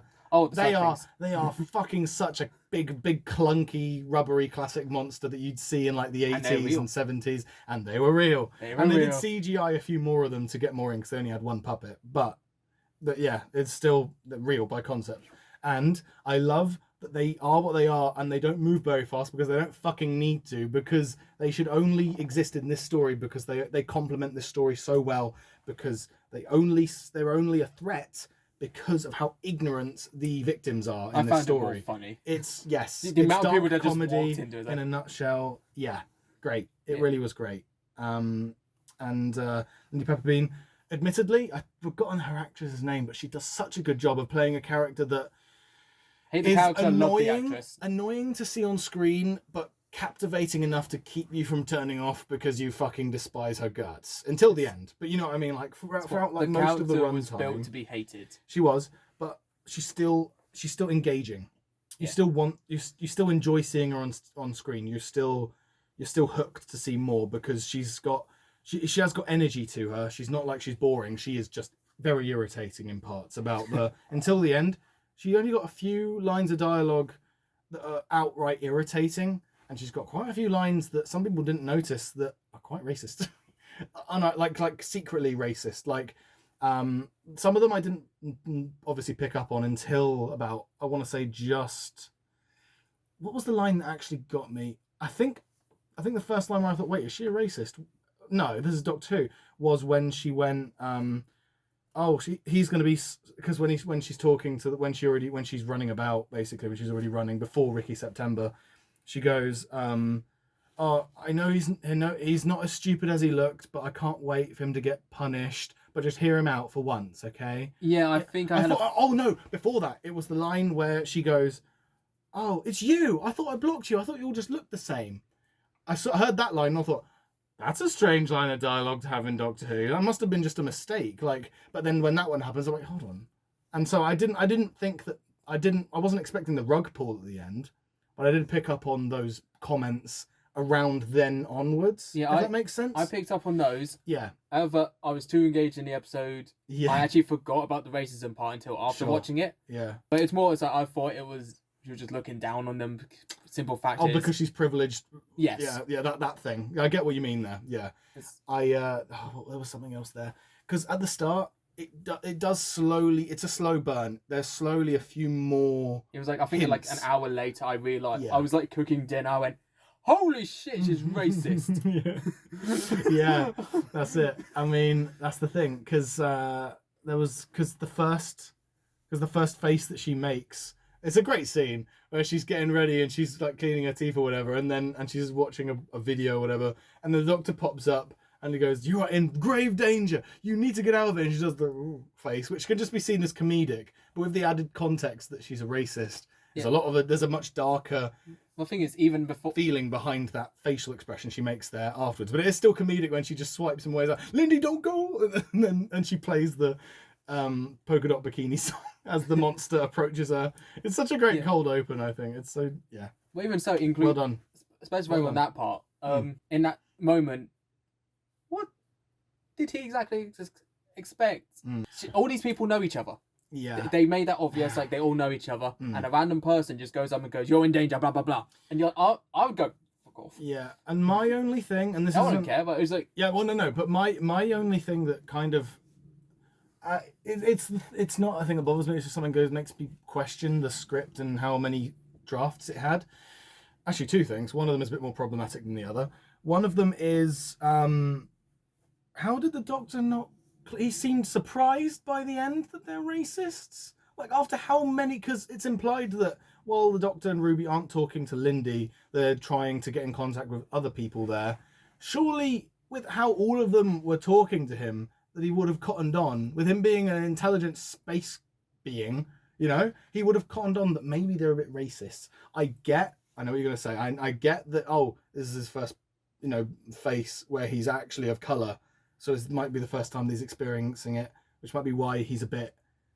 He doesn't clock it as fast. But after a point, these people are so fucking scummy. it doesn't take a genius to realise that they're being Yeah, arsey. That's my thing. it was going to be the point. I was going to bring it up as well. Sorry, I didn't mean to steal it. No, you're good. It was the point of if it How was. did he not clock it, man?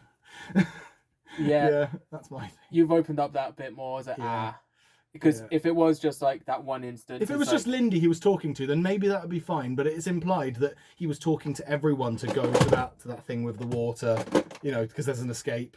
He was because how did all those other people get there anyway if they were in the same position as Lindy without talking to the Doctor and Ruby, right? So I don't know. That's the bit that kind of like, well, how did they not realise? I mean, even if the Doctor didn't realise, well, how did Ruby not realise?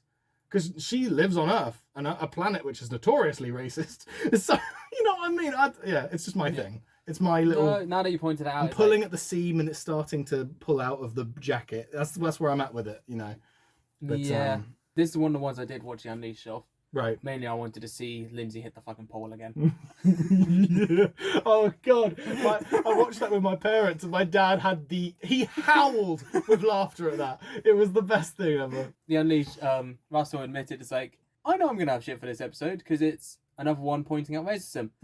But what the angle I'm trying to get at is, it's not just racism in the past. No, racism in still the present, fucking exists. in the present and in the future. There are probably a lot of people that watched this and probably didn't clock any of the racial slurs, or not slur, but racially implied, I said racially I was a bit charged. slow. I thought it was just them being privileged. I know, and that's that's exactly it. But it works. I enjoyed it as just a Doctor Who episode on its own.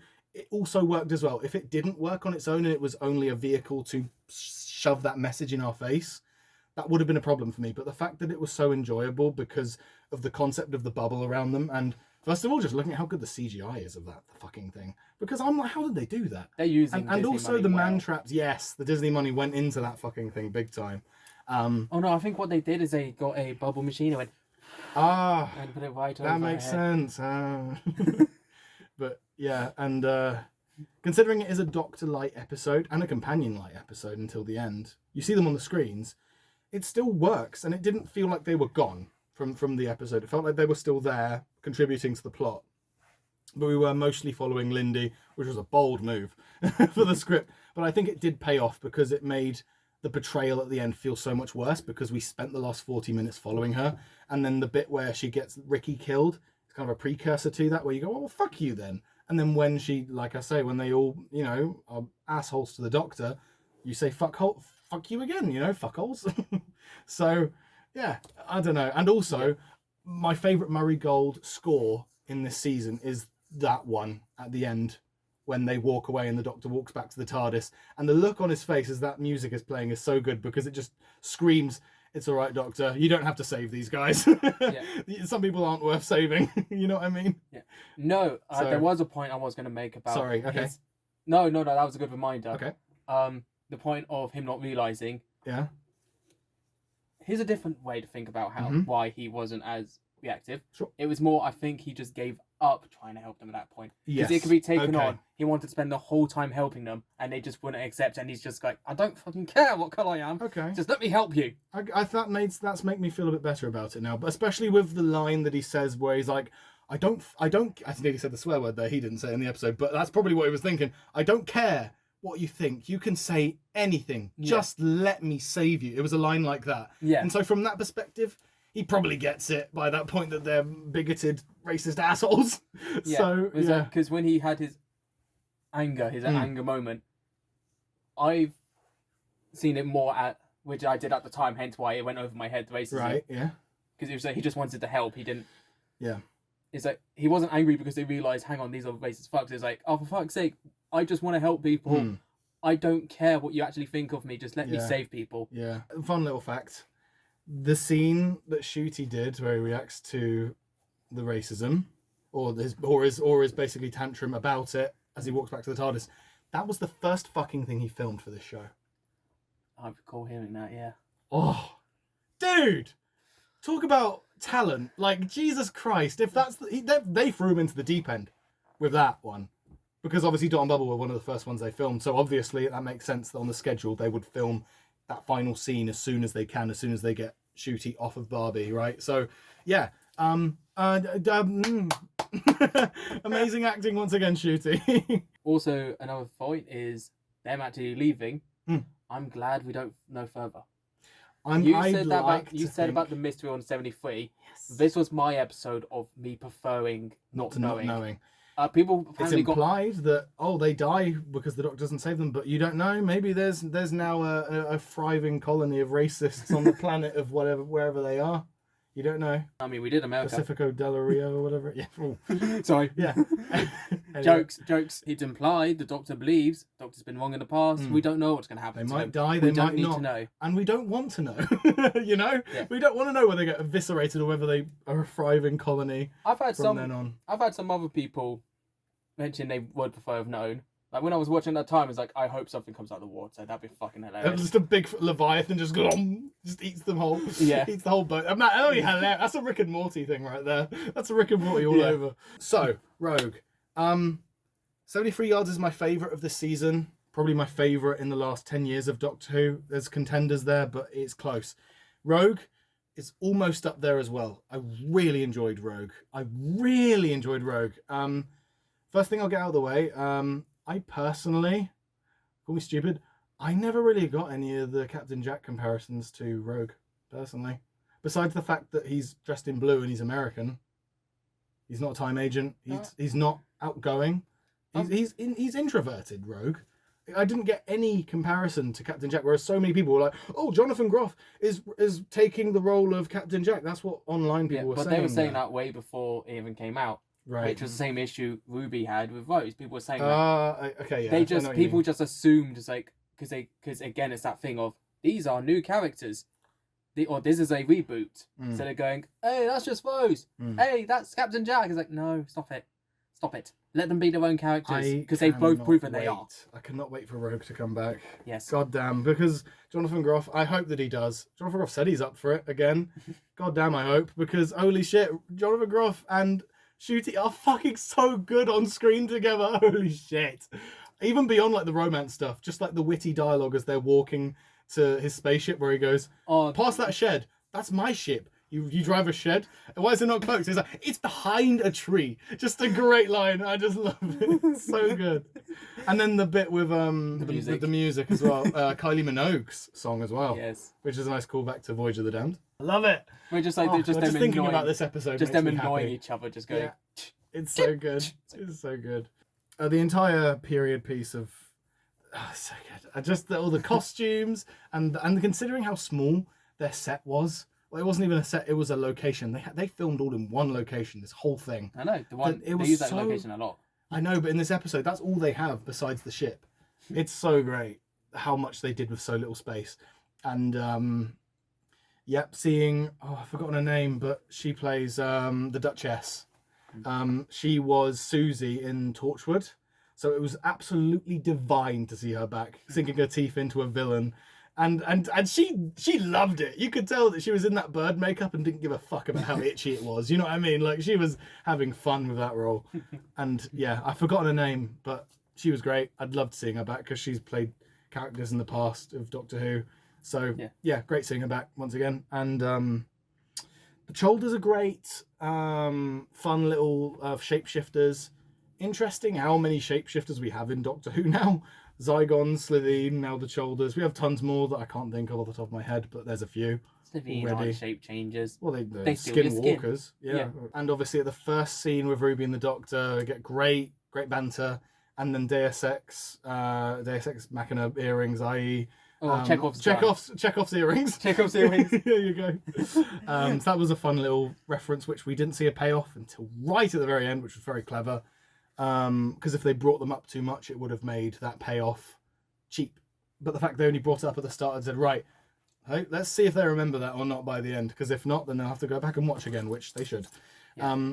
Loved it. Loved that whole thing there. So, Ruby's fake out death. Yes. That is why a lot of people agree with what you're saying. This episode should be second.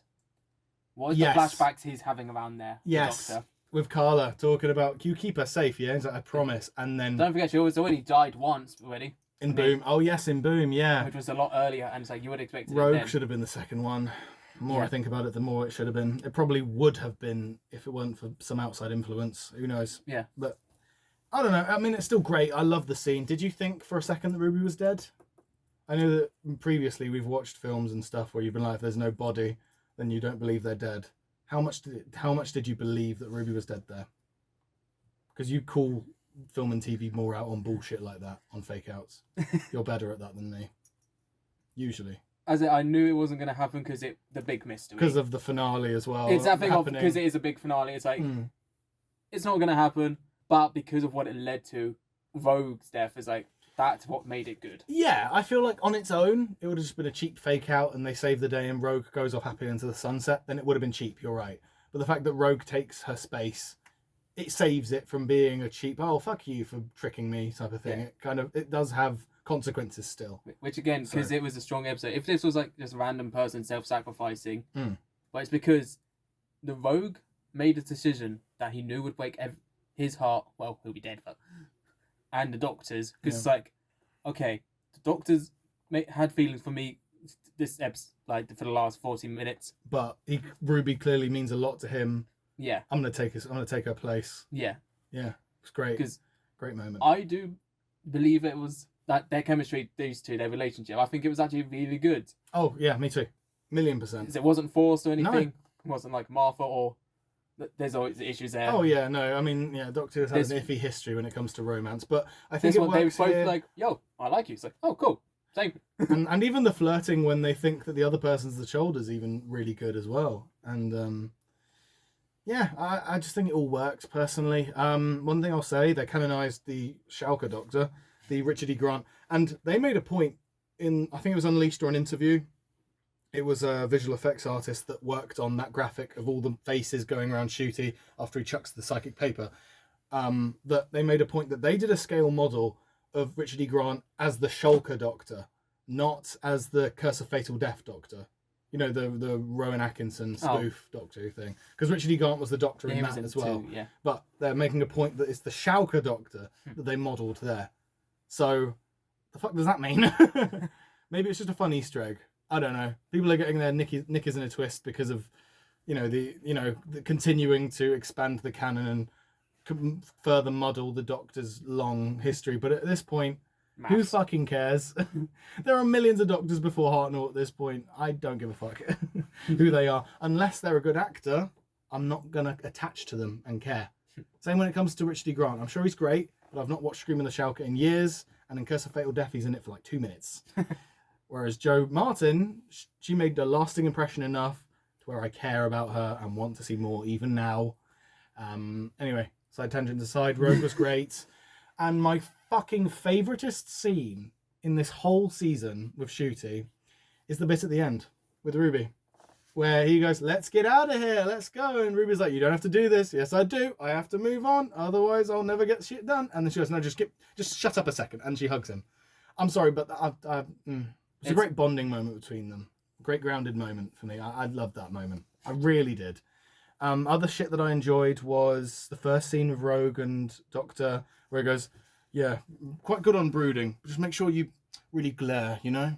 Like he's doing all that stuff where he's giving him notes on how to brood, on how to be gloomy and stuff. So I enjoyed that little... It goes back to Ncuti's great charisma and just able to read a room and really sell it with like body language and like facial features and stuff. He just does that really well. Speaking of charisma and rogues, yeah, the fact that he's just a big nose, it's just like yeah. I found that funny. It's like, you know hang what? on, he just named after D&D. I'm just about to ruin the episode for you then, because I don't know if you've noticed this. What? How, if Rogue is so into D&D, how the fuck does he not know the concept of roleplay? Like... Oh no, I recognise that. Okay, fair enough. Yeah, because that's something that I didn't think about on first viewing. I'm like, wait, hold on, why the fuck doesn't he know about cosplay if he's in D&D? So like cosplay may not be a thing. Like no, but roleplay. That is a more modern thing. Roleplay is just acting. He may just be bad at it. Last thing I'll note about the episode, I think, is hopefully something that we get back to next year with Ncuti's Doctor is when Rogue hands the ring. And seeing Ncuti's face, his acting, his reaction to the ring felt a bit too real for it to just be them dancing and making it up. He was like, I'm sorry. And then he turns around and walks away. That felt a bit too real. No, I think it's more that he was also questioning at the time that I was like, oh, you lost someone. It must have been very dear. But then seeing the ring, it's like, okay, I now know who you lost. That's one thought. But also, Oh, it's sure, like, sure, I get that. there's But- also it's like it would. He's like, okay, it would. I think it's like a bunch of emotions. That's one of them because he is Yes. smart and logical. He'd think of stuff like that. It's like, yeah. definitely emotion of. I know it doesn't roleplay, but that is definitely throwing me off. Yeah. But I think it felt more of like that touched like a nerve with him. It's also River. You know? Thinking of River as well. Well, yeah, true. His wife. True. But that's about it. I liked that scene. I liked the whole thing. Like I said, I love this episode. Anything else there, or is that about it? Do you reckon? Mostly good. Mostly Oh, good, yeah. last note actually, the guy who choreographed the Regency dancing, in this episode, they got the same guy from Bridgerton to do Yes. this one, but also they got this same guy to choreograph the dance number at the end of Devil's Chord, which he was very happy to do because he was so sick of just doing Regency stuff for Bridgerton. So yeah, fun Alright. facts there. Anyway, 2-part finale. We'll kind of tackle these as one. Okay. This is a very typical Russell finale in that part 1 is leagues better than part 2, but also that the cliffhanger is shit hot. It's so good. The cliffhanger had my jaw on the floor. It really did. And as a classic fan, you can imagine I was like, I was just, because there were so many theories about, oh, Sutek's coming back because there's sand in this one frame of the trailer. And I'm like, no, fuck off. No, he's not. Shut up. And then the first clue was like when that soldier in the time window, you know, is revealed that he's dust. I'm like, no. And then later on, yeah, the clue started coming together. And then the big reveal at the end with Susan Twist, or Susan Triad is what she's called. Great cliffhanger. But do you want to go in chronological order first for this finale 2-parter? Okay. Interesting that Unit have 2 underage children on the payroll. Yeah. Maurice Gibbons and Rose. Yasmin Finney was great in this for what little they gave her in this script as Rose. Where the fuck was Donna though? Because there was a line of dialogue between Rose and Carla where it was like, oh, my mum works for Unit. Where the fuck is Donna then? And where's 14? Like Donna, she always misses the big things. Yeah. But where's 14 though? He's got a TARDIS. Stuck on Mars. Whatever. But I don't want to get back to that. Yeah. But more closely. Yeah, We'll talk about that- season 2. Or part 2. Right. Yeah. We'll do that. I love that this episode, much like with my whole discussion about, I like it when stories don't treat you like an idiot. Mhm. They open up the first episode of this 2-parter and the Doctor immediately goes, right, mystery woman, let's fucking sort this shit out. Who is Ruby's mum and who is this Susan woman who's been showing up in all these previous episodes on the screen in Space Babies, in the pub karaoke in Ruby Road, Church on Ruby Road, as the dinner lady in Devil's Chord. What was she in Boom? She was the ambulance in The actual villain. Do you remember being an ambulance? Great line. And then she was the hiker in 73 Yards. She was the mother of Lindy in Dot and Bubble. And then she was in a painting in Rogue. And so we're discovering why she's been following the Doctor, or why versions of her keep popping up. Yeah. Also, like linking to what you just said of Yeah. not treating everyone like an You're idiot. going to say what I was going to say. What? What are you going to say? Go. The Doctor says all that, and all Unit just goes, yeah, no shit. Yeah, and They're going not on from treating what you're like saying. idiots. Yes, and going on and linking directly on from that. It's like, oh, S Triad. It's an anagram for TARDIS. And Unit, basically, the writing is just a response to all of the fan theories that would have happened to it months in advance. It's just like, well, yeah, obviously. Unit goes, like Kate goes, it's like, thank you. You're not idiots. I appreciate it, you know. Yeah. Shame that was all proven wrong. The twist. Part. Oh, the anagram that's not an anagram. Yeah, we'll get to that. Yeah, but it's more. But, yeah. No, I think it's not poetic justice.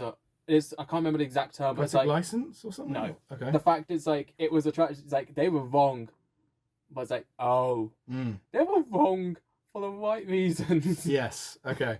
And also, It's like you feel bad because they were wrong. It's like oh no, if it was the TARDIS, it would have been fine, but because it is so much worse. yeah.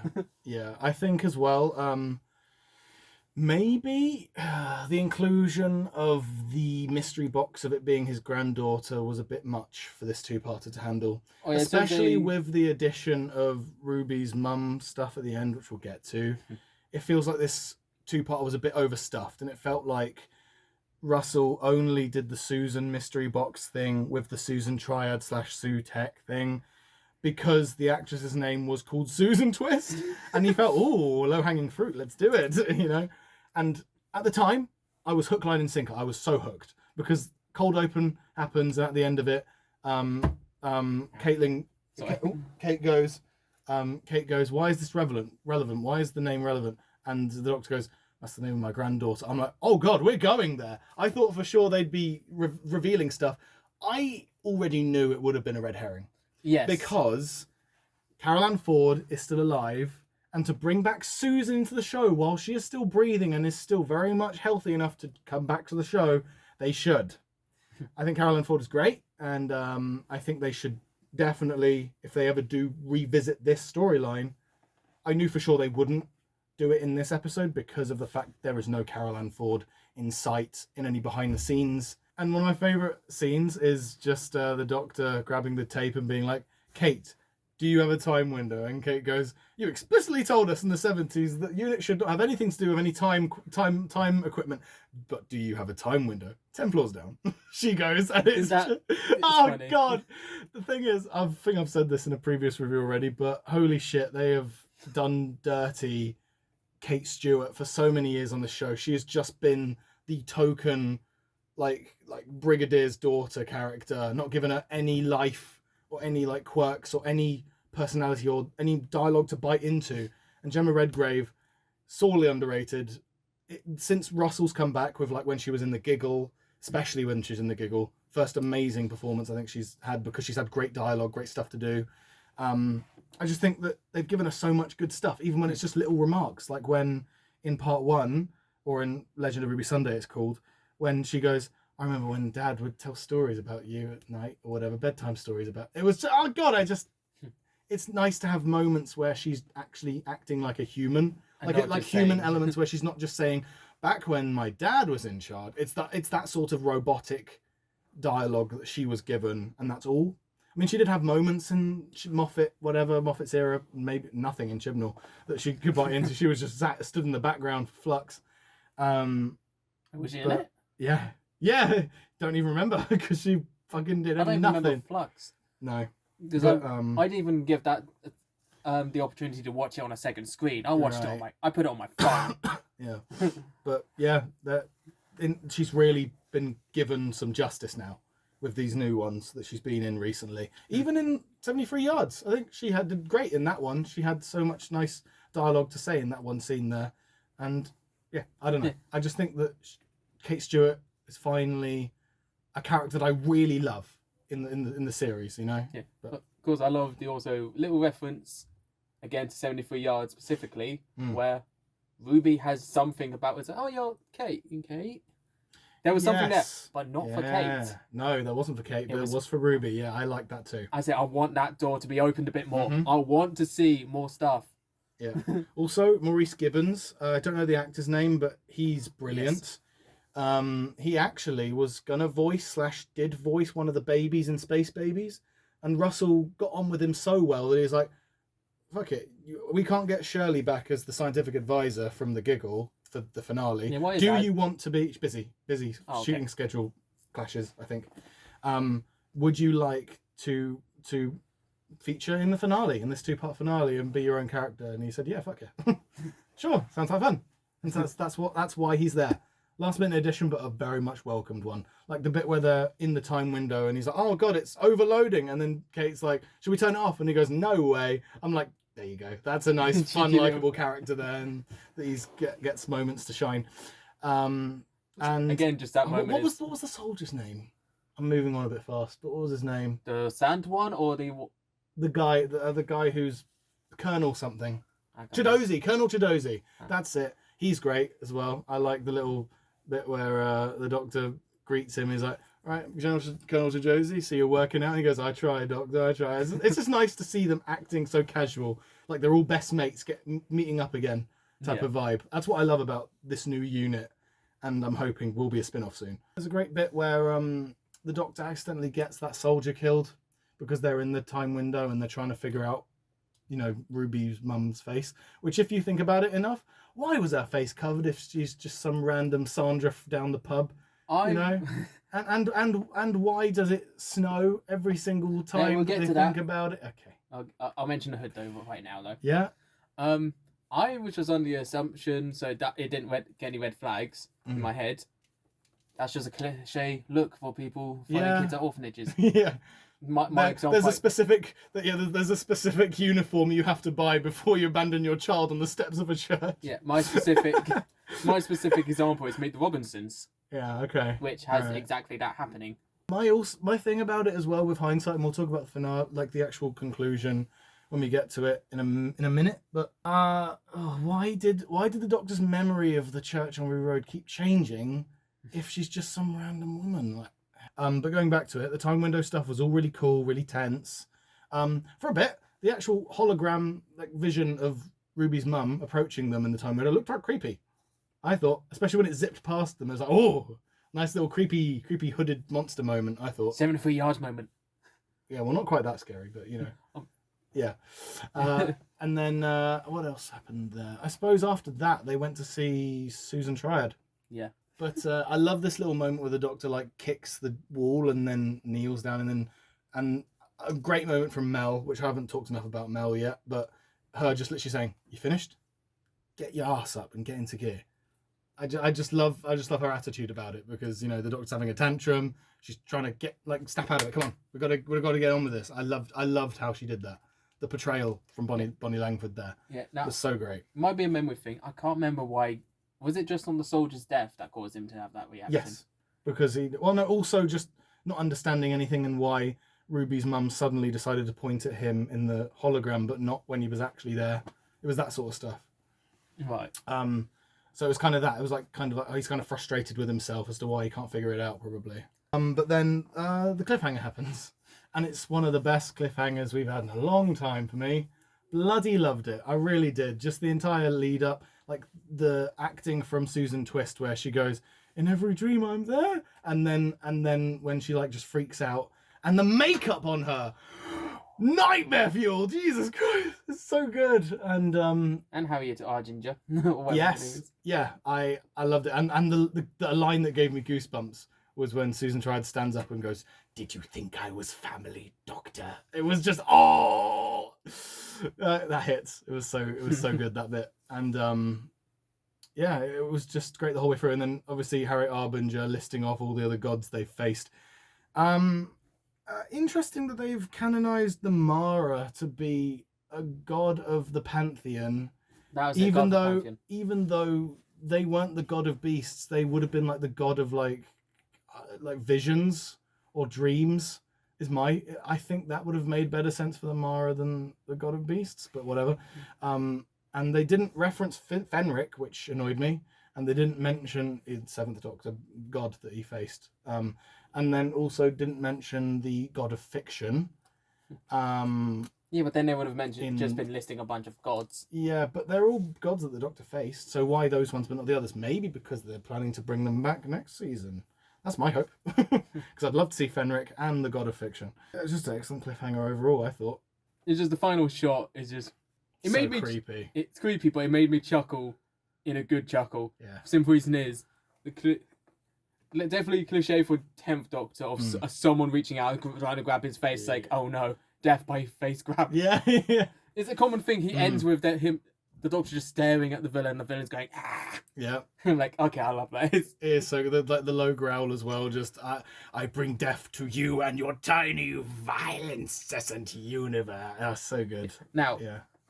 Because because Sutek, yeah, he was shown here before the actual physical.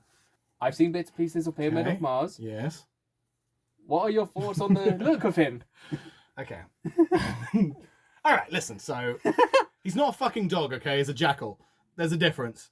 Anyway. Jackals are canines. It still counts. Yeah, but like he shouldn't be defeated by a lead. No, I wasn't talking about that. Just focus on part one. God. Well, for one, what's his name?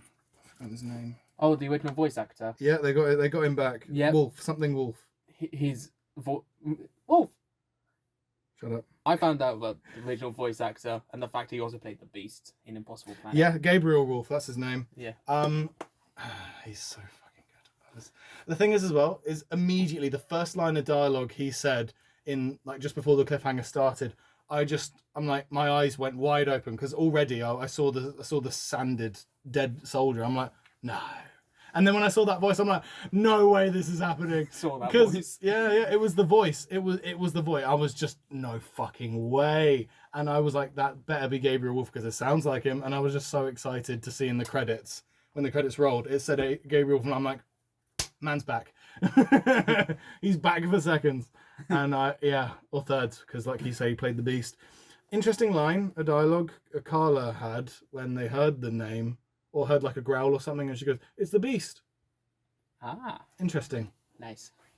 I don't know whether that leads to like more suspicions towards Carla or not, but something to keep in mind maybe if she's. I think that was just throwing meant to be. that I think that was just meant to be a reference to the fact that he played the Beast. Fair enough. Could even be that. Keep hold of your theory for hope. Who knows? But my biggest theory right now is that I'm jumping ahead, but I think that Mrs. Flood is the god of fiction from the Mind Robber, because of how many times she breaks the fourth wall. But we'll get to that. Yeah. So Sutek. I was hoping that at some point during this thing, like the dog stays, like the jack, whatever, fucking dog, it just chills on the TARDIS the whole thing. The CGI is great, in fairness. The redesign works, it's cool, I like it. I would have liked the eyes to be green, to be honest. But that's fine, whatever. It's just a nitpick.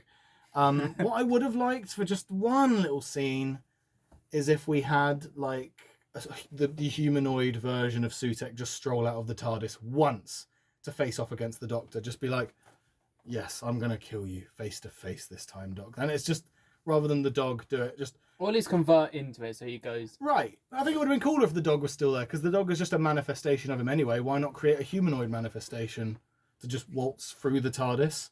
Like, sup, you're going to die now. It works. It's good. It looks very goofy when he's latched around the TARDIS. Mind?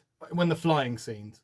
On the ground, when he's just sat on top of the TARDIS, looks really cool. Especially when he's appeared in like the time window and the Doctor runs in and Ruby goes, "Doctor, I saw my mum." And the Doctor goes, I'm sorry, love, but your mum, I don't give a fecking shit about your mum right now. We have bigger problem. I just love how the Doctor snaps her out of it. And they run to like the memory TARDIS, which we'll get to that because holy shit. Anyway, I love that when Sutek appears with the actual TARDIS,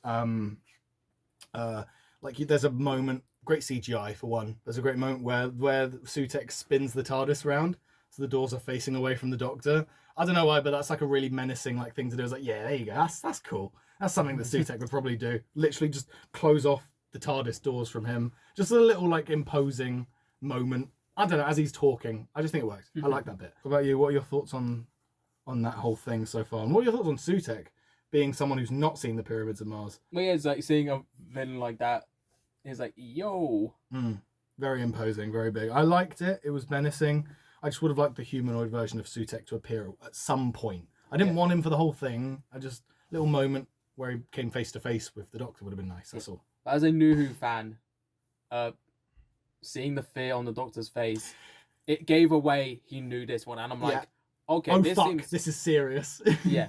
It's like, there's the giggle fear, which I guess was sort of a setup. It's like, hey, he feared quite a lot for that. And I guess thinking of that right now, the amount of fear he had there probably helped this scene. So yes, true. Because it's like, he had that much fear with Giggle.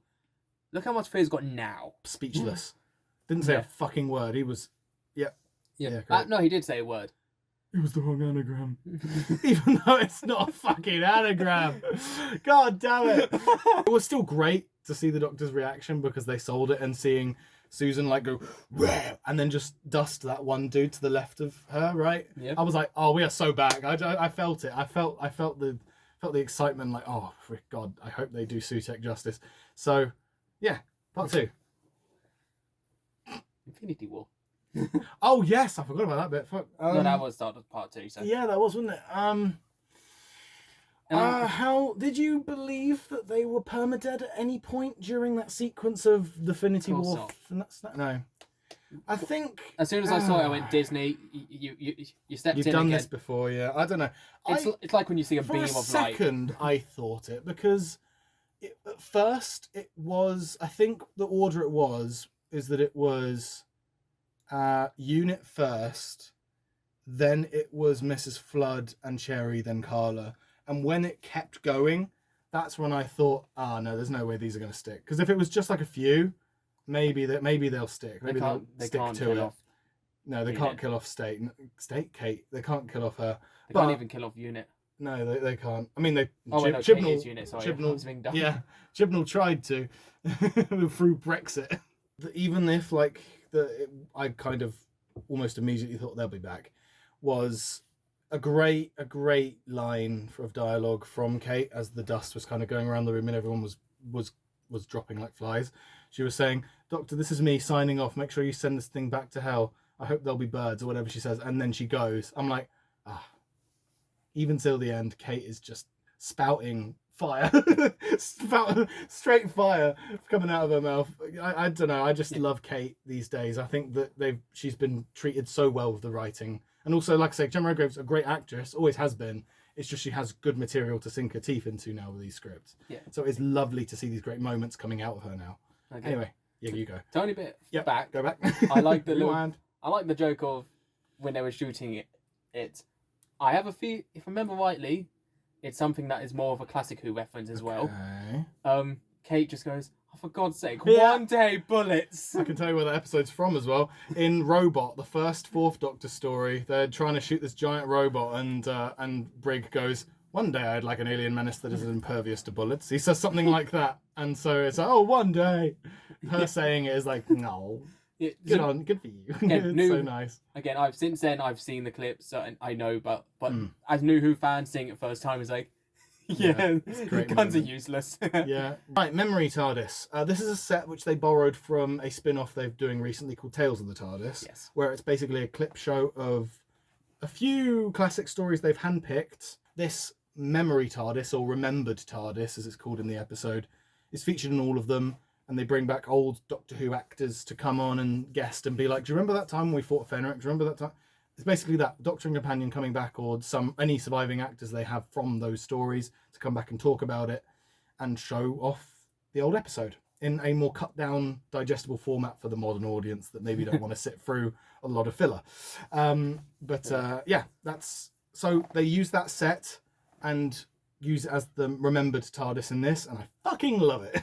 Yeah, I absolutely love the Remembered TARDIS. I'm guessing it was Tales of TARDIS. Was it set up by Russell? Yes, it was a recent one. It was brought in with this whole Who-niverse he started from Starbase. Okay, you have to give him props then. Yep. Simple reason is, the whole reason that he's made that so that he could use it. Yeah, that's how it went round. They filmed this first, because this was filmed in 22, or a lot of it was. So Tales of the TARDIS was filmed a lot later on, a lot closer to their airing than this series was. So they filmed this first and they thought, "This is a really nice set. What could we use it for?" And they thought, "Oh, let's do like a classic series clip show. Get people caught up."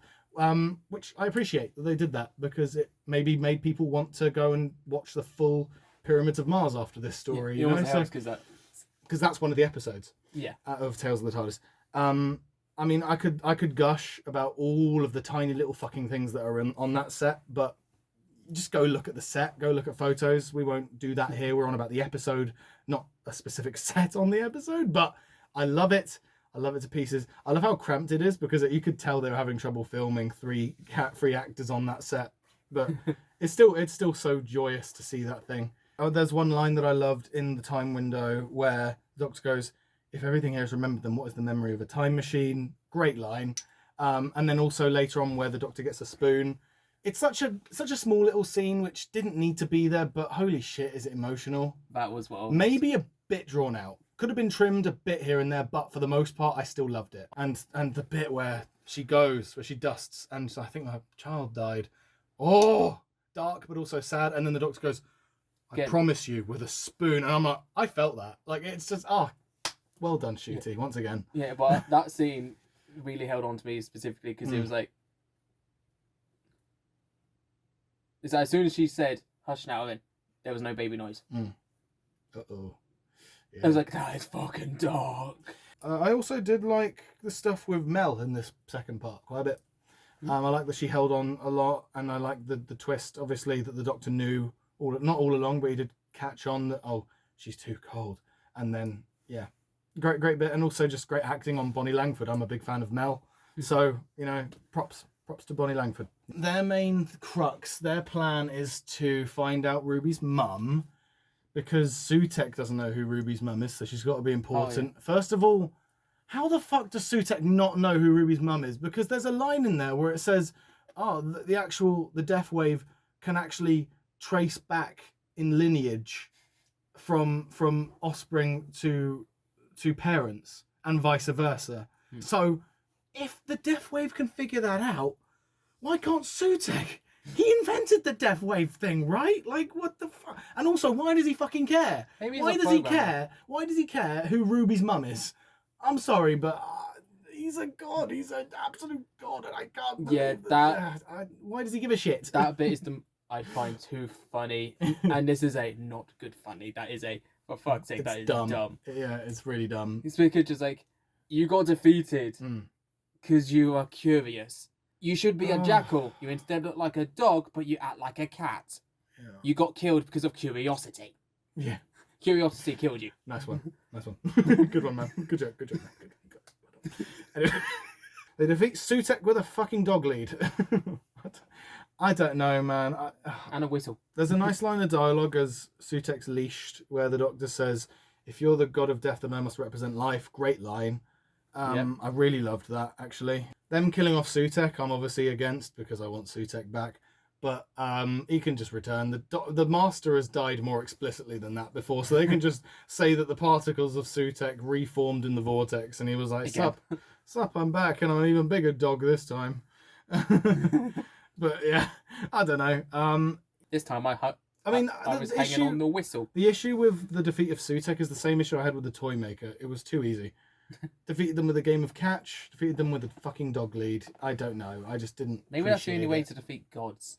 It was just by tricking them, yeah. But it's like, but then it goes back to the thing that Ncuti said or the Doctor said in Devil's Cord, where it's like, I managed to trick the Toymaker one trick once with the gods, but they've managed to trick so many gods with just cheap tricks. I don't know. It just feels like they're getting away with too much with just a dumb luck. Just grabbing a rope, done, save the day. And undoing death, I like the idea that Sutek is undoing his own work by going through the vortex, but... What kills death? It's just, I don't know, it's a bit of like, okay, sure, I mean, it works, but it's like, you could have put a bit more thought into the dialogue to kind of justify the conclusion a bit more, you know what I mean? Mm-hmm. You said, like, using tricks on gods. Yeah. I'm waiting for the episode where the Doctor goes up to the Twix and goes, got your nose. And it just fucking disappears. Wait, I don't have a nose. Shit. yeah, exactly. Also, the thing is, as well, with this whole pantheon, a lot of these gods aren't actually gods. For example, Sutek was a siren. He wasn't a god. He was mistaken for a god by the Egyptians. He's not a god. He has godlike powers, which is why Pyramids of Mars is so cool. But maybe... But yeah, it's like garlic. Garlic? Not even Dalek. Why am I even trying to say? Maybe Dalek Set was like you. The Egyptian god Set. The old religion's based off him, so it's like, yeah. Yeah, but the thing is as well with that, and I guess this goes back to the snow thing, which I might be stealing from you, because you might be talking about this, but with the whole supernatural element of how it brings folklore and fiction and the possibility of like myths into more possible regions, maybe that's why Sutek went from being a godlike, mistaken for a god, to actually being a god because of because of folklore now being real because of the salt thing. Maybe that's why he's suddenly actually a god of death and not just an siren, because of the more supernatural element of the universe affirming that myth. Yeah. Which is also maybe why fairy circle was such a big deal in 73 Yards, because in a more science grounded universe of Doctor Who, that wouldn't have been an episode of Doctor Who, straight up. But now that it's more supernatural and we literally have a ghost, and fairy circles and, Nordic, Welsh folklore, so maybe that's why. Maybe that's why it's like that. But yeah, I think unfortunately though, I think there's a line in there where he just goes, "I've been hanging on your time machine for so long, I've become a god." Oh God, literally, fucking hell, why did that? Okay, so again, it was implied in one line of dialogue as well that he's been hanging on since before An Unearthly Child, and I'm like, fucking what? Because I mean, I guess it makes sense. That long he's since. banished. Well, no, he's been the explanation is that he fell into the time vortex. He latched onto the TARDIS as it was flying past, and people said, "Oh, but it was the first Doctor's TARDIS that he grabbed onto because he saw it in there as he was floating," and that just makes it worse. But also, I thought it was like literally the Doctor he was just fighting against. So... Also, he was banished into a time corridor, not the time vortex. I know. There's a difference. People keep saying, "Oh, I guess it's next door to each other." Whatever, I don't know. But also, it's just like, how does Sutekh cling on to the TARDIS as it's being shot at by Daleks and all sorts, and the TARDIS literally exploding in Series 5? How does it? He's just chilling in the sun, like in the Big Bang episode. Like he's just vibing. He's cooking in there. Let him cook. 73 yards. Oh God! What? Sitting on it for 60 years. Yeah, he's just waiting for Ruby to come back around. Come on, Ruby, you can do it. One. And then there's also in Doctor's Wife where he's like he's just smoking a cigar with House, who's taken over the TARDIS. Like I don't know. And also House would have definitely said something like, "Yo, yeah, something's here, bud." And he's just vibing with Captain Jack as they go to the end of time. Is that the one you were going to say? Yeah, God fucking damn it. And the amount of times the TARDIS has exploded. Shot at. Yeah. Shot at I think I made a meme and sent it to you where it's You just did. like the Daleks say, "Destroy the TARDIS," Sutekh going, "Shit." No, Or that was a something video like I that. sent you. What Okay. you sent me was River and the Doctor on Derulo. Oh yeah! And it was the Wolverine. It was the X-Men meme of Wolverine being a third wheel to who was it? It was River. was Cyclops and Cyclops and what was her name?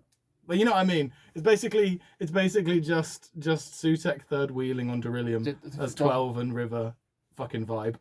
That plot hole was blatant, and we needed to make it wider because everyone knows that it's dumb. And it would have made so much more sense if Sutekh just latched onto the TARDIS in Wild Blue Yonder when he dropped the salt. Because they're at the edge of the universe where all sorts of shit could happen. Sutekh could be vibing up there in that time tunnel being, "Oh, cool. TARDIS." Yeah. He grabs onto it then. Because that's when the TARDIS starts making weird noises, is in that episode. Not fucking after Pyramids of Mars. Mm-hmm. So, that's just, a bit dumb. And also, like I say, they did Sutekh dirty, and I didn't appreciate that. But anyway, Yeah. that's Also- my classic fan being. Also him just waiting in Hellbent for 7 million years. He's like, come on, he's got to get out of that confession dial at some point. Jesus. Yeah. Okay, that's the last one. Yeah, but there are so many other jokes about Sutekh that could be made. But anyway, he's an obedient dog waiting for that long, huh? I mean, why did he pick then to attack? Of all times. Right when maybe he was just really interested in Ruby's mum when they wanted to figure out about... Maybe because they were on about Susan Triad in present day. Maybe that's why they appeared then. I guess that's the only thing that makes sense about Sutekh's logic. I think the reason why is they only introduced the fact he's been holding on for that long just so Susan could be everywhere. And it's like, that's dumb. But how have we not noticed Susan every fucking time that we've had a Doctor Who episode since Pyramids of Mars or before? Yeah. Same reason why we didn't notice the Impossible Girl in all those episodes. Good joke, man. Another good joke. Well done, man. Cheap shot, but well done. Hybrid. I feel just the same about this Sutekh thing as I do about the Impossible Girl thing. I tell you. Yeah, that's going wiped from my headcanon as soon as this review's over. I tell you. Anyway, because we've already talked about all of Ruby's mum shit for the most part, but she's a normal woman. Why? I mean, I get it. It's like the message of the most extraordinary people are the people that are ordinary, or it's more like, the most valuable thing are the things you put value in, and so that's why she was so important, is because the Doctor and Ruby thought she was important. I was like, yes. Which is a bit of a leap in logic, but it's like, sure, I guess, but that's not really a satisfying conclusion to your sci-fi drama if you've been referencing it every single episode.